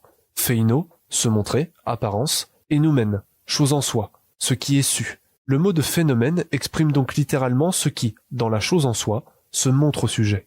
Et comme la condition même du signe a exilé la chose en soi en dehors de tout ce par quoi elle se laisse voir, il est clair que certains en ont conclu que jamais la chose en soi ne pourrait être connue, et que la connaissance devait se limiter au phénomène, littéralement à ce qui se laisse voir. Il s'agit là non d'une déduction logique, mais quasiment d'une tautologie donnée par le sens même du mot. Mais cela va encore plus loin. Reprenons notre exemple chinois. Analysons la condition du signe chinois nan. Nous voyons qu'il est composé de deux signes. Le signe li, qui symbolise la force, et le signe tian, qui symbolise un champ. La combinaison de ces deux signes crée le signe nan, qui veut dire homme, dans le sens de sexe masculin. Comment s'est créé ce signe ? Il est raisonnable de penser en trouver la raison dans le rapport à l'existence qu'avaient les Chinois à l'époque de la création de ce signe. À cette époque, il fallait beaucoup de travail pour cultiver les champs. Ceux qui les cultivaient étaient principalement des hommes. On a donc représenté l'homme comme celui qui a la force d'être au champ. Et comme l'expression littérale prend toujours avec le temps une expression plus métaphorique, on retrouve souvent dans le chinois moderne ce signe dans des mots associés à la virilité. La condition même du signe nan contraint donc le locuteur à concevoir l'homme de sexe masculin comme celui qui a la force d'être au champ et, par extension, porte donc en lui l'idée que le travail dur est une caractéristique de la virilité, de ce qui définit en propre l'homme de sexe masculin. Il se crée donc un grand jeu de réciprocité. Le signe qui représente l'objet est produit de l'expérience que les sujets ont eue de cet objet. Mais en représentant l'objet ainsi, le signe contraint les sujets à se le représenter ainsi. C'est quelque chose d'assez particulier où le signe porte à la fois l'expression de l'objet tel que le sujet en fait l'expérience et en même temps porte en lui une fonction normative sur comment cet objet doit être compris. Dans ce cas précis, définir l'homme comme celui qui travaille, c'est donc assimiler à l'être même de l'homme une fonction, celle du travail. Et comme on définit l'homme ainsi, l'homme doit être conforme à ce par quoi on l'exprime. Ainsi donc, un homme qui ne travaillerait pas ou, plus métaphoriquement, qui n'aurait en lui aucune force virile comme l'effort ou la persévérance, un tel homme, disons-nous, ne pourrait être appelé homme. Cela n'aurait pas de sens par la condition même du signe par lequel on l'exprime. On peut donc imaginer que, pour les Chinois, un homme qui ne travaillerait pas ne ferait pas de sens. Ce serait une sorte d'erreur grammaticale ou de contradiction sémantique. Nous avons un exemple similaire chez Platon dans le Protagoras. Un des personnages du dialogue de Platon exprime l'idée que c'est linguistiquement absurde de dire qu'un homme est terriblement bon, puisque le mot « bon » est une qualité et que « terriblement » renvoie à un défaut. Bien sûr, il ne faut pas jouer à l'idiot, nous comprenons bien ce que cela peut vouloir dire. Mais ce qui importe ici est que, si on se fie au sens strict des mots, cette expression est ou bien absurde, ou bien métaphorique. Et bien que le sujet comprenne bien de quoi il s'agit, il reconnaîtra au moins que c'est un choix de mots assez curieux. Dans 1984, Orwell va encore plus loin en exprimant l'idée que le parti incarné par Big Brother a tellement endoctriné les esprits que cela n'a même plus de sens d'assigner un défaut au nom de Big Brother. La raison en est que celui-ci étant entièrement constitué de manière à n'exprimer que des qualités, cela ne fait absolument aucun sens de lui assigner un quelconque défaut. Le fait reviendrait à dire quelque chose comme « il est méchamment bon ». Une telle désignation ne pourrait être que métaphorique et ne pourrait avoir aucun sens littéral. Au sens strict, une telle désignation serait une erreur grammaticale. Ce serait un mauvais emploi de la langue qui contraindrait le sujet à le reconnaître comme faux ou comme un usage métaphorique. Autrement dit, qu'un énoncé soit grammaticalement impropre le rend sémantiquement absurde. Cela veut dire que l'énoncé impropre n'a pas de sens au sujet. Où voulons-nous en venir ? À plusieurs choses en réalité. Mais cela est un peu complexe à expliquer clairement. En allant au plus vite, la condition même du signe contraint le sujet à penser l'objet que le signe exprime d'une certaine manière. Et comme la représentation de la chose est inscrite dans la condition même du signe, ça ne fait pas de sens pour un sujet de se la représenter autrement. En outre, comme faire usage d'un signe, c'est parler, ce qui auparavant n'était que représentation devient grammaire, syntaxe et sémantique. Ainsi donc, toute représentation différente de la condition même du signe devient, de fait, une erreur grammaticale qui en malmène la sémantique. Ce qui veut dire que, en incrustant la représentation de l'objet dans le signe par lequel on l'exprime, on transforme toute représentation différente comme une erreur grammaticale. Si le signe est impropre à l'objet exprimé, le sujet aura toutes les peines du monde à se le représenter. Précisément car la condition même du signe l'empêchera de se le représenter autrement. De tout cela, nous ne disons pas que c'est faux. Notre objectif ici est de montrer au spectateur comment un signe, dans sa condition même, contraint le sujet à se le représenter d'une certaine façon. 38. Autre est le langage, autre est la représentation. En tant que les signes par lesquels un sujet pense expriment une certaine représentation qu'il a de l'existence, selon le système de signes qu'il emploie pour l'exprimer, ces représentations de l'existence changeront. En tant qu'un signe est toujours porteur d'une représentation, changer le mot, c'est changer la représentation. Ainsi, penser dans une certaine langue, c'est avoir une certaine représentation de l'existence. Autrement dit, autre est le mode d'expression, autre est le mode de représentation. Il suit de cela que, de différentes langues, suivent des représentations différentes. Il suit également de cela que, plus se multiplient les langues, plus se multiplient également les représentations. Étant donné la grande variété des conditions, la façon qu'a un sujet de traduire l'intuition du monde par la forme de la langue ne peut être la même selon les différentes conditions. Les dialogues entre les différentes langues ne consistent plus tant alors en un débat qu'en une présentation à l'autre de son propre système de représentation. En tant qu'aucun signe n'est neutre, tout signe porte nécessairement en lui une certaine représentation de l'existence. Un signe témoigne donc d'une représentation particulière de l'existence. 39. La condition d'un langage est déterminée par un but. Un signe, et à plus large mesure un langage, n'est pas le produit de la vérité pure, mais toujours le produit d'un entendement d'un sujet et porte toujours dans sa constitution même une certaine intention. Plus précisément, un langage a toujours un caractère téléologique. Cela veut dire qu'il a une fonction qui répond à un but.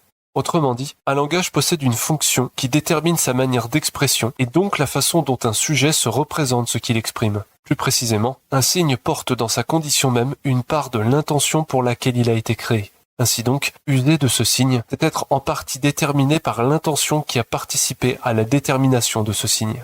Il suit de cela que la diversité des buts produit une diversité des langues. Et comme ces signes répondent à des intérêts différents, les langues dont elles sont le système s'accordent difficilement. Les signes d'un langage apparaîtront souvent étranges et inutiles à un autre. De cela, il suit également que, comme le langage d'usage n'est pas fait pour dire le vrai, mais seulement pour communiquer, il reste inadéquat à la connaissance de la vérité. Il ne peut en donner l'idée qu'en se contorsionnant de mille manières.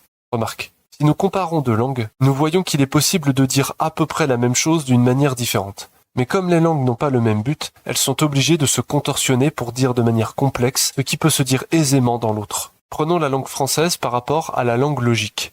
Comment dit-on en logique, il n'existe qu'un seul Napoléon? La logique des prédicats le formulerait ainsi. Il existe au moins un objet X qui est tel qu'il possède le prédicat de napoléoniser, et tous les objets Y sont tels que, s'il y a un Y, il n'est rien d'autre que X. La logique peut donc bien exprimer cet énoncé, mais comme elle n'a pas été faite pour communiquer des idées, mais seulement pour calculer, elle ne pourra exprimer cet énoncé que de manière très contorsionnée. Pour reprendre un exemple semblable, pour dire quelque chose d'aussi simple que « le maître d'Alexandre est philosophe », la logique des prédicats devra le traduire ainsi. Ce qui se traduit littéralement comme ceci. Il y a au moins un individu qui est le maître d'Alexandre, et aucun autre individu n'est le maître d'Alexandre, et cet individu est philosophe. De même, pour dire « il n'y a pas plus de 3 pommes », la logique des prédicats sera contrainte de l'exprimer par une sorte d'incantation. C'est dans cet état que se trouve le langage commun par rapport au langage vrai, c'est-à-dire que se trouve le mutos par rapport au logos. Le mutos n'est pas fait pour exprimer la vérité, mais pour communiquer. Ainsi donc, quand il cherche à exprimer la vérité, il est contraint de se contorsionner en 1000 manières pour dire quelque chose d'aussi alambiqué qu'on en perd le propos. Il parvient tant bien que mal à donner vaguement l'idée de quelque chose, mais ce quelque chose pourrait être aisément exprimé par une langue adéquate. Ce n'est pas tant que ce langage est faux qu'il n'est pas fait pour ça, comme un marteau n'est pas fait pour polir un rocher, de même que nous pourrions tout à fait nous servir du jeu d'échecs pour communiquer. Si nous n'avons rien d'autre pour ce faire, nous pouvons toujours nous débrouiller pour remplir notre tâche avec l'outil à notre disposition. Mais cela sera toujours maladroit et impropre, car la fonction même de l'outil que nous utilisons pour le faire ne correspondra pas à la tâche que nous lui faisons faire. Quand on a les bons mots, tout ce qui est vrai se laisse exprimer clairement, car la vérité est toujours simple, c'est le langage qui est complexe. 40. Un langage possède une logique qui lui est propre. En tant que le langage détermine les représentations et qu'un langage est toujours produit d'une intention qui répond à un but, le langage contraint le sujet qui en fait l'usage à penser selon la logique propre de ce langage. Autrement dit, un sujet ne se contente pas de parler un langage, il pense par un langage. Sa pensée suit la logique propre du langage par lequel il s'exprime. Il suit de cela qu'une langue implique un mode de pensée, c'est-à-dire une façon de penser, et que changer de langue, c'est changer de façon de penser. 41. Si le signe est inadéquat, la connaissance sera inadéquate.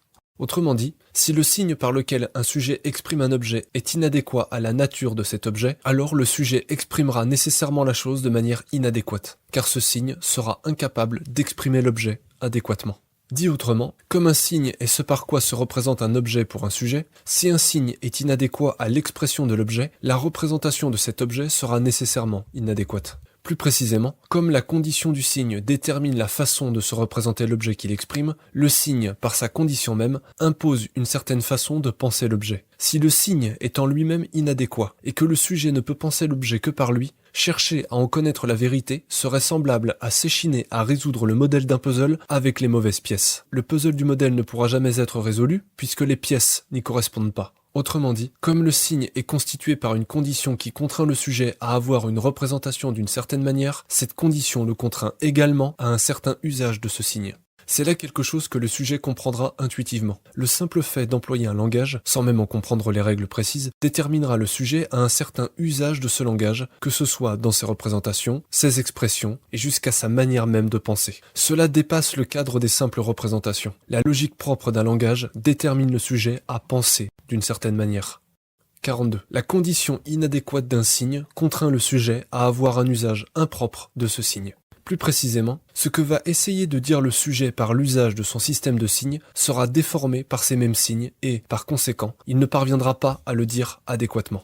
C'est ce que l'on peut vaguement sentir quand, face à un discours, on dit « je comprends ce qu'il a voulu dire, mais je comprends qu'il l'a mal dit ». On se dit qu'il aurait dû le dire autrement, mais on ne parvient à savoir comment, précisément car notre système de pensée nous oblige à s'exprimer comme lui. Ce genre d'exemples foisonnent dans l'usage commun, mais ils sont d'autant plus difficiles à donner qu'on ne s'en souvient jamais. On les reconnaît pourtant dès qu'ils se présentent. Le seul que nous ayons à l'esprit est celui d'un jeune qui avait commis un délit pour aider sa mère. Il était convaincu d'avoir fait la bonne chose et ne se sentait pas coupable d'avoir usé du crime pour aider sa mère. Devant le juge, il dit « Je sais que ce que j'ai fait n'est pas bien, mais si c'était à refaire, je le referais. » Nous comprenons bien ce qu'il a voulu dire, mais cela était maladroitement dit, et cela n'a pas plu au juge qui s'est fait un plaisir d'alourdir sa condamnation. Quand l'usage d'un signe contraint au mauvais emploi de celui-ci, c'est la preuve que ce signe est aporétique, ce qui veut dire qu'en faire l'usage peut être utile, mais ne mène à rien. Il mène à une impasse. Voir partie 1, section 7, de l'erreur. Plus précisément, une réflexion qui, constituée de signes, par leur condition même, conduit à un paradoxe ou à une aporie, est nécessairement inadéquate.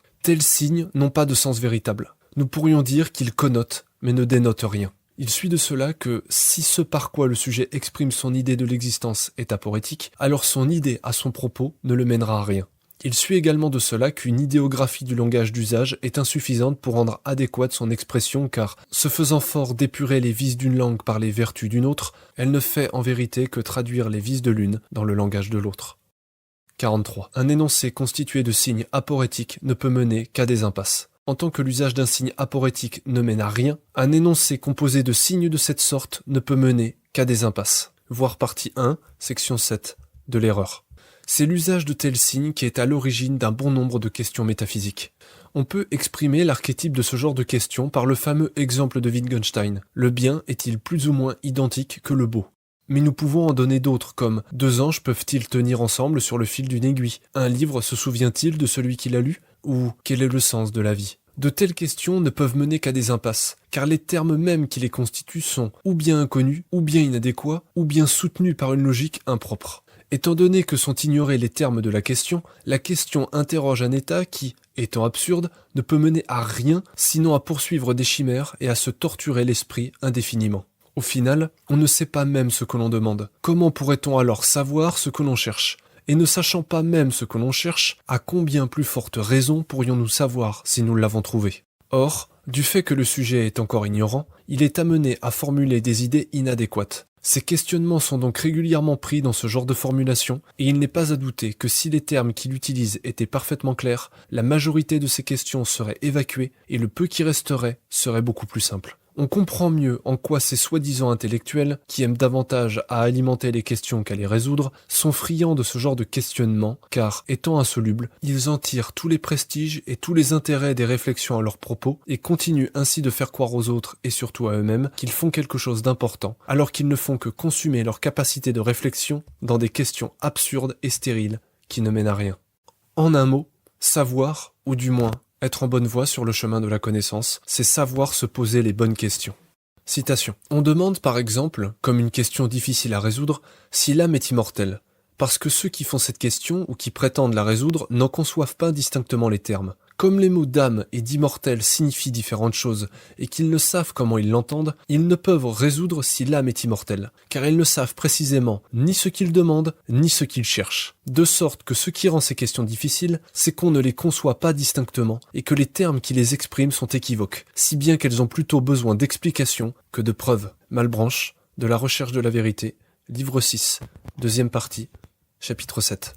Remarque. Qu'est-ce qu'un paradoxe ? C'est une impossibilité dans laquelle la raison est amenée presque malgré elle. Il n'y a rien dans l'existence de paradoxal, car un paradoxe exprime quelque chose qui ne peut exister. Prenons un exemple connu. On trouve l'existence de chaque chose dans la cause qui l'a produite. On explique donc l'existence d'une chose en faisant référence à la cause qui lui est donc nécessairement antérieure. Mais, par suite logique, il faut trouver la raison de chaque cause dans leur cause antérieure. Ainsi, de fil en aiguille, on en vient à remonter à l'aube des temps, à la cause première, cause de tout, y compris d'elle-même. Car, comme elle est la cause première de tout, elle ne peut être causée par autre chose, sans quoi elle ne serait pas cause première précisément. La cause première de tout est donc la cause d'elle-même, ce qui ne fait aucun sens pour le concept même de causalité. Le concept de causalité entraîne donc fatalement l'esprit dans une aporie. Il se nie lui-même du fait de sa propre positivité. Si nous restons dans les termes que nous avons exprimés, nous pouvons dire que la condition même du signe contraint le sujet à en avoir un usage impropre. Cela veut dire qu'il y a quelque chose dans le concept de causalité ou d'origine qui est inadéquat. À noter que les deux sont possibles et qu'il convient de dépasser pour trouver des réponses véritables aux grandes questions de l'existence. On peut réfléchir un temps à partir de ces concepts, mais, étant inadéquats, ils ne conduisent ultimement qu'à des apories. À la mesure d'une partie d'échecs où les coups seraient mauvais, mais la partie continuerait malgré tout jusqu'à ce que, après trop de mauvais coups, le joueur comprenne qu'il est coincé. Un paradoxe n'est donc pas entièrement inutile, en ceci qu'il nous renseigne sur quelque chose. Mais la pensée ne doit pas s'y arrêter comme si cela constituait son but. C'est pour cela qu'il ne faut pas faire commerce des paradoxes comme se plaisent à le faire les académiques, comme si la fonction même de la pensée était de se mener dans des impasses et de sombrer dans des débats sans fin dans lesquels on abandonne l'idée de solution, qui ne tendent plus vers rien et qui, par conséquent, ont cessé de donner des réponses à ceux qui viennent leur en demander. Il faut bien plutôt comprendre qu'un paradoxe est la preuve que quelque chose d'inadéquat s'est exprimé dans le discours, qu'il faut parvenir à identifier et à dépasser pour avoir une idée plus adéquate de l'existence. Il suit de cela que les paradoxes viennent moins de la chose qui les cause que de la façon dont elle est exprimée. Il s'ensuit également qu'un problème mal exprimé ne pourra engendrer que des impasses et que la recherche de la vérité nécessite une réflexion sur les termes que l'on utilise pour l'exprimer. En conclusion de tout ceci, nous disons que, tant qu'il n'y aura pas de langage vrai, il n'y aura pas de connaissance possible, et les horizons ultimes de la pensée ne pourront être que le paradoxe et l'aporie. 44. User de signes adéquats, c'est parler le vrai. De même qu'user de signes inadéquats, c'est nécessairement créer un énoncé qui ne peut mener qu'à une impasse. De même, employer des termes adéquats amène naturellement le sujet à la connaissance adéquate. En outre, le logos, qui est le langage vrai, n'est composé que de signes adéquats. Tant et si bien que l'étudier, c'est s'élever naturellement vers la vérité. Et comme user d'un langage, c'est le parler, de cela, il suit que si le langage est vrai, en faire usage, c'est littéralement dire le vrai. Autrement dit, parler le vrai, c'est naturellement être porté vers le vrai. 45. Changer les signes qui expriment le réel, ce n'est pas changer le réel. En tant que la vérité n'est ni performative ni nominale, ce n'est pas en changeant les signes pour exprimer le réel que l'on change le réel. En changeant les signes, on change simplement la représentation d'un sujet à la chose qu'ils expriment. Autrement dit, bien que le réel ne puisse se connaître que par l'expression de signes, il ne faut pas faire l'erreur de croire que le réel se réduit aux signes par lesquels on l'exprime. Il faut précautionneusement différencier vérité et rhétorique, pour cette simple et unique raison que si on identifie les mots au réel, on réduit l'analyse du réel à des jeux de mots. En simple, on réduit la vérité à des jeux de mots, et l'on croit pouvoir déduire des vérités de règles syntaxiques. C'est parce que la recherche de la vérité nécessite une réflexion sur le langage par lequel on formule les problèmes que certains ont cru pouvoir résoudre tous les problèmes par une analyse rigoureuse du langage. Plus précisément, la constitution des problèmes par les signes d'un langage met les penseurs dans une situation difficile. Car si un problème est constitué par le signe qui l'exprime, alors la résolution de ce problème frôle la sophistique. C'est l'une des plus grandes difficultés qu'impose le langage. Le nœud gordien du langage est que, si les choses ne se réduisent pas aux signes qui les expriment, alors elles existent en dehors d'eux. Mais comment exprimer quelque chose autrement que ce par quoi nous l'exprimons ? Remarque, il est vrai que les problèmes métaphysiques sont pour la majeure partie des délires produits par une méconnaissance des termes employés. Mais il est faux de croire pouvoir résoudre tous les problèmes que se pose un sujet par une analyse stricte de son langage. C'est d'ailleurs bien davantage cette analyse qui pêche par méconnaissance de ce dont elle prétend régenter. Par exemple, si un individu demandait « Quel est le sens de la vie ?» et qu'un autre lui répondait « Cette question n'a pas de sens » et considérerait ainsi régler la question, il est parfaitement certain que cet autre n'aurait strictement rien compris à la question. Le premier pourrait lui répondre médusé « D'accord, oui, sans doute, mais vous n'avez pas compris la question. » 46. Les signes ne sont pas identiques. Si deux signes sont distincts, même s'ils sont synonymes, c'est qu'ils ne sont pas parfaitement identiques. Car s'ils l'étaient, à quoi servirait-il de les distinguer ? Si donc deux signes diffèrent, même s'ils sont synonymes, c'est qu'ils sont différents. Ils ne disent pas identiquement la même chose. En tant qu'une langue est toujours constituée pour répondre à un certain but, les règles d'une langue sont toujours constituées selon une certaine représentation de l'existence qui est irréductible à une autre. Dit autrement, penser par certains signes n'est pas la même chose que de penser par d'autres. Les signes sont irréductibles les uns aux autres. Tout au plus peuvent-ils être équivalents. Autrement dit, les signes entre deux langues sont irréductibles les uns aux autres, car ils n'expriment pas strictement la même chose. C'est ce qui rend le travail de traduction très difficile. Plus précisément, les signes n'ont pas entre eux une parfaite identité, et il n'est pas possible de garder le sens d'un énoncé si on change une seule de ses parties avec une autre. Une lettre, un signe ajouté ou supprimé, et c'est tout le sens de l'énoncé qui change. Le français regorge de ce genre de subtilité. Que le spectateur nous pardonne ces quelques exemples. Dire « je mangeais » EAI et « je mangeais » EAIS, ce n'est pas dire la même chose. Une forme est au passé simple, l'autre à l'imparfait. La seule différence qui distingue ces deux formes est la présence de ce « s » qui est présent ou non. Dans la langue française, le passé simple exprime un fait spontané dans le passé, tandis que l'imparfait exprime une action générale produite sur une durée plus longue. Si un individu écrivait « Quand j'étais petit, je mangeais EAI des pommes », cela n'aurait strictement aucun sens. Ce serait utiliser un signe qui exprime une action spontanée dans le passé pour exprimer une action continue. Dire « fut » et « fut » accent circonflexe, ce n'est pas dire la même chose. Une forme est au passé simple, l'autre au subjonctif imparfait. La seule différence entre les deux est cet accent circonflexe sur le « u ». Dans la langue française, le subjonctif imparfait est un temps qui permet d'exprimer l'éventualité d'un événement passé vis-à-vis d'un sujet qui se le figure. C'est un temps assez complexe mais très pratique qui est souvent utilisé pour exprimer quelque chose qui ne s'est pas produit. Par exemple, « j'espérais alors qu'il fût venu ». Dans ce cas précis, enlever l'accent et écrire « fut » sans accent donnerait une phrase qui n'a strictement aucun sens. « Nous sommes partis » I indique le « nous » de modestie. Le « nous » qu'un sujet utilise pour parler de lui, comme ce que nous faisons depuis le début. Tandis que « nous sommes partis » IS indique le « nous » pluriel. Seule la présence ou non de ce « s » marque la différence entre l'une ou l'autre de ces deux formes. Ce type de subtilité intraduisible est complexe et peut paraître ridicule sans doute. L'usage s'en passe bien. Ce qui importe ici est de comprendre comment un signe indique une idée précise, que les signes ne sont pas interchangeables les uns les autres et qu'un usage rigoureux d'un logos, c'est-à-dire d'un langage vrai, ne pourra se passer de ce genre de subtilité. Autrement dit, nous voulons dire que les signes ont une fonction propre. Ils indiquent une signification. Parler le logos, c'est donc exprimer strictement quelque chose par les signes qui lui correspondent. Autrement, cela sera ou bien absurde ou bien faux.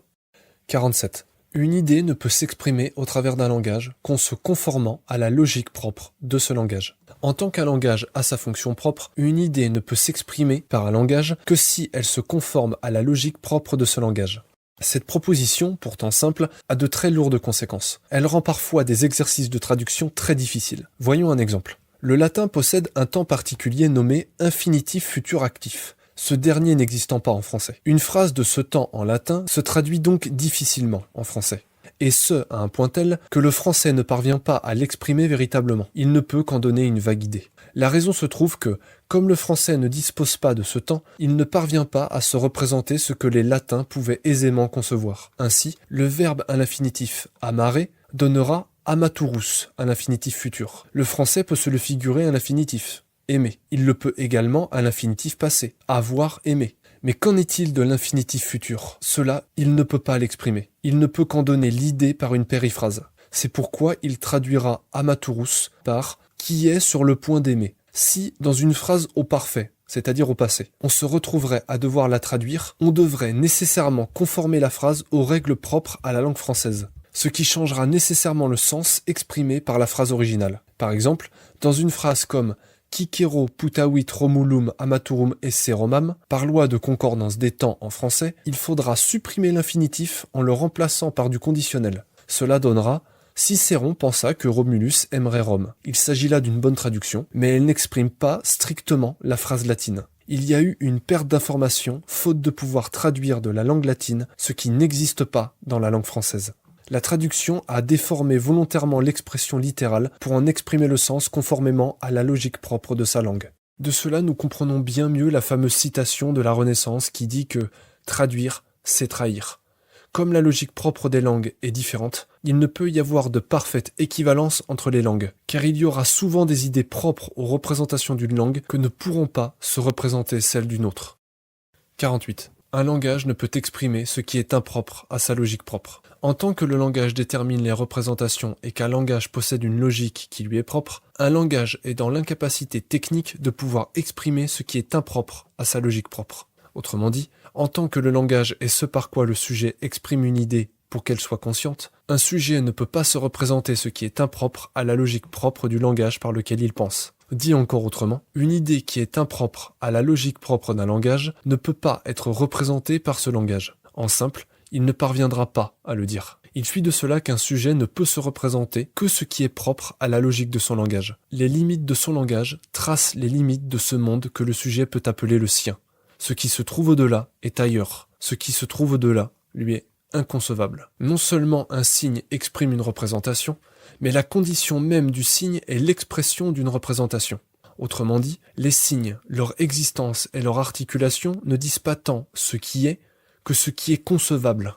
Même la logique qui prétend déterminer les lois de la pensée a priori n'est au fond qu'une systématisation linguistique de ce que le sujet parvient à concevoir. Plus précisément, la condition du signe impose au sujet une façon de penser dont il ne peut s'affranchir. Il lui est impossible de penser la chose autrement. Cela veut dire qu'un sujet ne peut concevoir une idée en dehors de son système de signes qui permet d'exprimer ses représentations. Qu'un langage soit imparfait ou non, nous pouvons effectivement dire que le langage se réduit à la connaissance du monde. Car, s'il est imparfait, il empêche de penser ce qui se trouve au-delà et constitue donc le seul monde du sujet. Et s'il est parfait, il dit tout et il n'est rien à dire de plus. Citation. Les frontières de mon langage sont les frontières de mon monde. Wittgenstein, Tractatus Logico-Philosophicus, 5, 6. 49. La vérité est le langage universel. En tant que le logos, c'est-à-dire le langage vrai, est l'expression vraie de l'existence par un sujet, son sens ne se trouve que dans l'expression de la vérité. Ce qu'il est ne trouve donc plus sa signification en lui-même, mais dans la référence à la vérité. Et comme la vérité est objective et commune à toutes les conditions, tous les mythos, c'est-à-dire les langages d'usage, peuvent tous se rejoindre et s'accorder en elle. Autrement dit, en tant que rien n'est radicalement différent, qu'il n'existe ultimement qu'une seule chose et que tous les sujets ont l'intuition de la même chose, il s'ensuit que, peu importe la langue parlée, peu importe leur nombre, si elles ont pour intérêt la vérité, toutes finiront par s'accorder sur la même chose, la vérité. De cela, il suit que, si deux propositions expriment la même chose, elles sont équivalentes. Autrement dit, elles disent la même chose, mais d'une autre manière. De cela, il suit également que la vérité peut s'exprimer de nombreuses façons, mais peu importe les façons de l'exprimer, elles diront toutes la même chose et auront le même sens. 50. En dehors d'un rapport au logos, aucun mythos n'a de véritable sens. En tant que les énoncés ne prennent de véritable sens que selon leur rapport à la vérité, il s'ensuit que, indépendamment d'un rapport à la vérité, aucun langage n'a de véritable sens. Autrement dit, en dehors du langage vrai commun à tous, aucun langage d'usage n'a de véritable sens. Dit encore autrement, c'est parce qu'il existe une vérité objective et indépendante des idées des sujets qui y sont compris que ceux-ci peuvent s'y accorder et parler une seule et même langue. Plus précisément, si deux langues sont distinctes, l'une ne peut comprendre l'autre et le seul moyen de communiquer est soit que l'une se plie au système de l'autre, soit qu'il se crée un tiers système qui fasse l'intermédiaire entre les deux. Autrement dit, sans la présence d'un intermédiaire sur lequel peuvent se rejoindre les différents langages, aucun ne peut s'accorder avec un autre. En effet, s'il fallait écrire un signe comme le sujet le souhaite, ou si un sujet devait parler comme il le veut, la signification de chaque langage deviendrait privée et exclusive au sujet qui en fait l'usage. Le langage perdrait bientôt toute sa signification car, chacun ayant la sienne propre, il n'y aurait plus moyen d'en identifier le sens véritable. C'est pourquoi il faut, pour donner un véritable sens au langage, le fonder sur un sol stable qui viendra en déterminer strictement la signification.